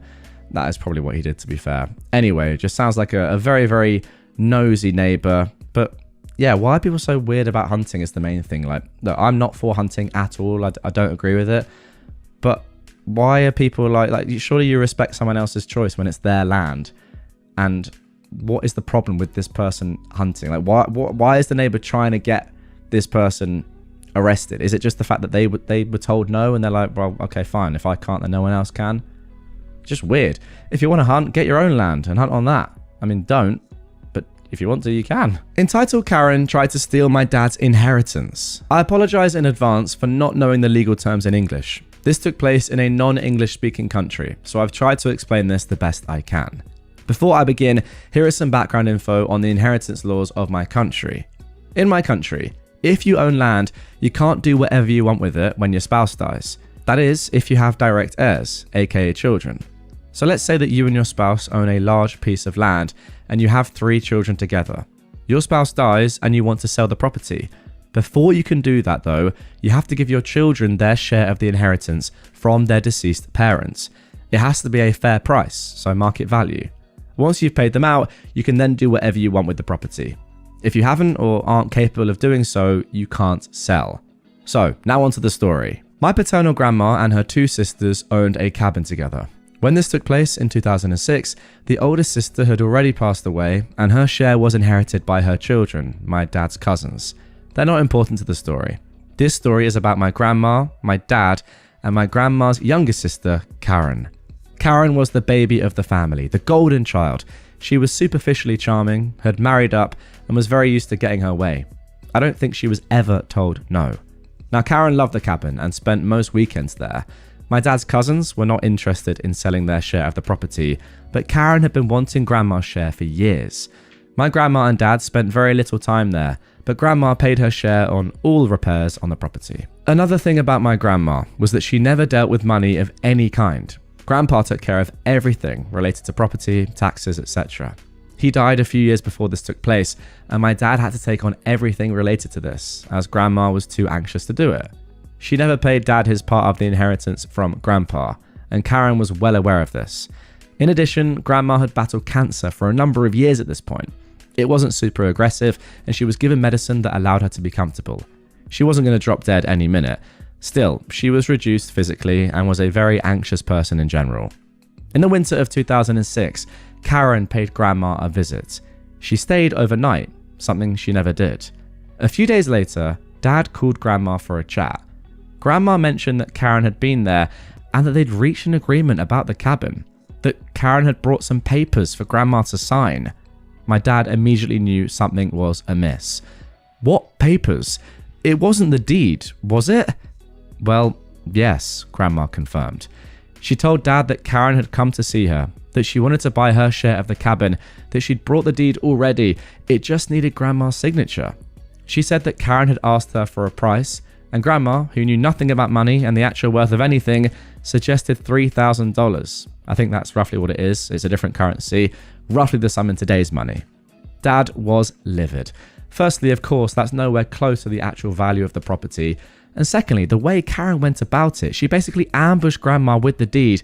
She stayed overnight as well to make sure she kept complete control of the situation so that Grandma couldn't call Dad to discuss it with him. Dad wasn't opposed to the idea of selling Grandma's share to Karen, but it would have to be at market price, and Karen knew this. Dad immediately called her, told her this was unacceptable and that he was going to contest the sale. Karen just told him that that was what Grandma wanted, that she set the price herself and Karen had done nothing wrong. Dad got a lawyer ASAP and so did Karen. They went back and forth the entire spring and summer. Dad refused to relent. Karen kept proclaiming her right. Grandma was distraught.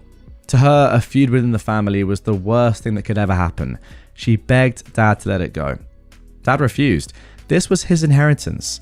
At the very beginning of 2007, it finally went to trial. The trial only lasted a couple of hours. According to my parents, the judge threw the book at Karen. The sale was a blatant violation of our country's inheritance laws and was ruled null and void. The ownership was transferred back to Grandma. My mum later told me that Karen walked into the courtroom all cocky, self-assured, there to claim her right. As the judge kept going through the documentation and kept on asking questions, her demeanour became more and more defeated. At the end, she just hung her head. A week after the trial, Grandma passed away. Karen didn't attend the funeral. Oh wow. Before all of this, Karen and Dad got on really well. After, they would never speak again.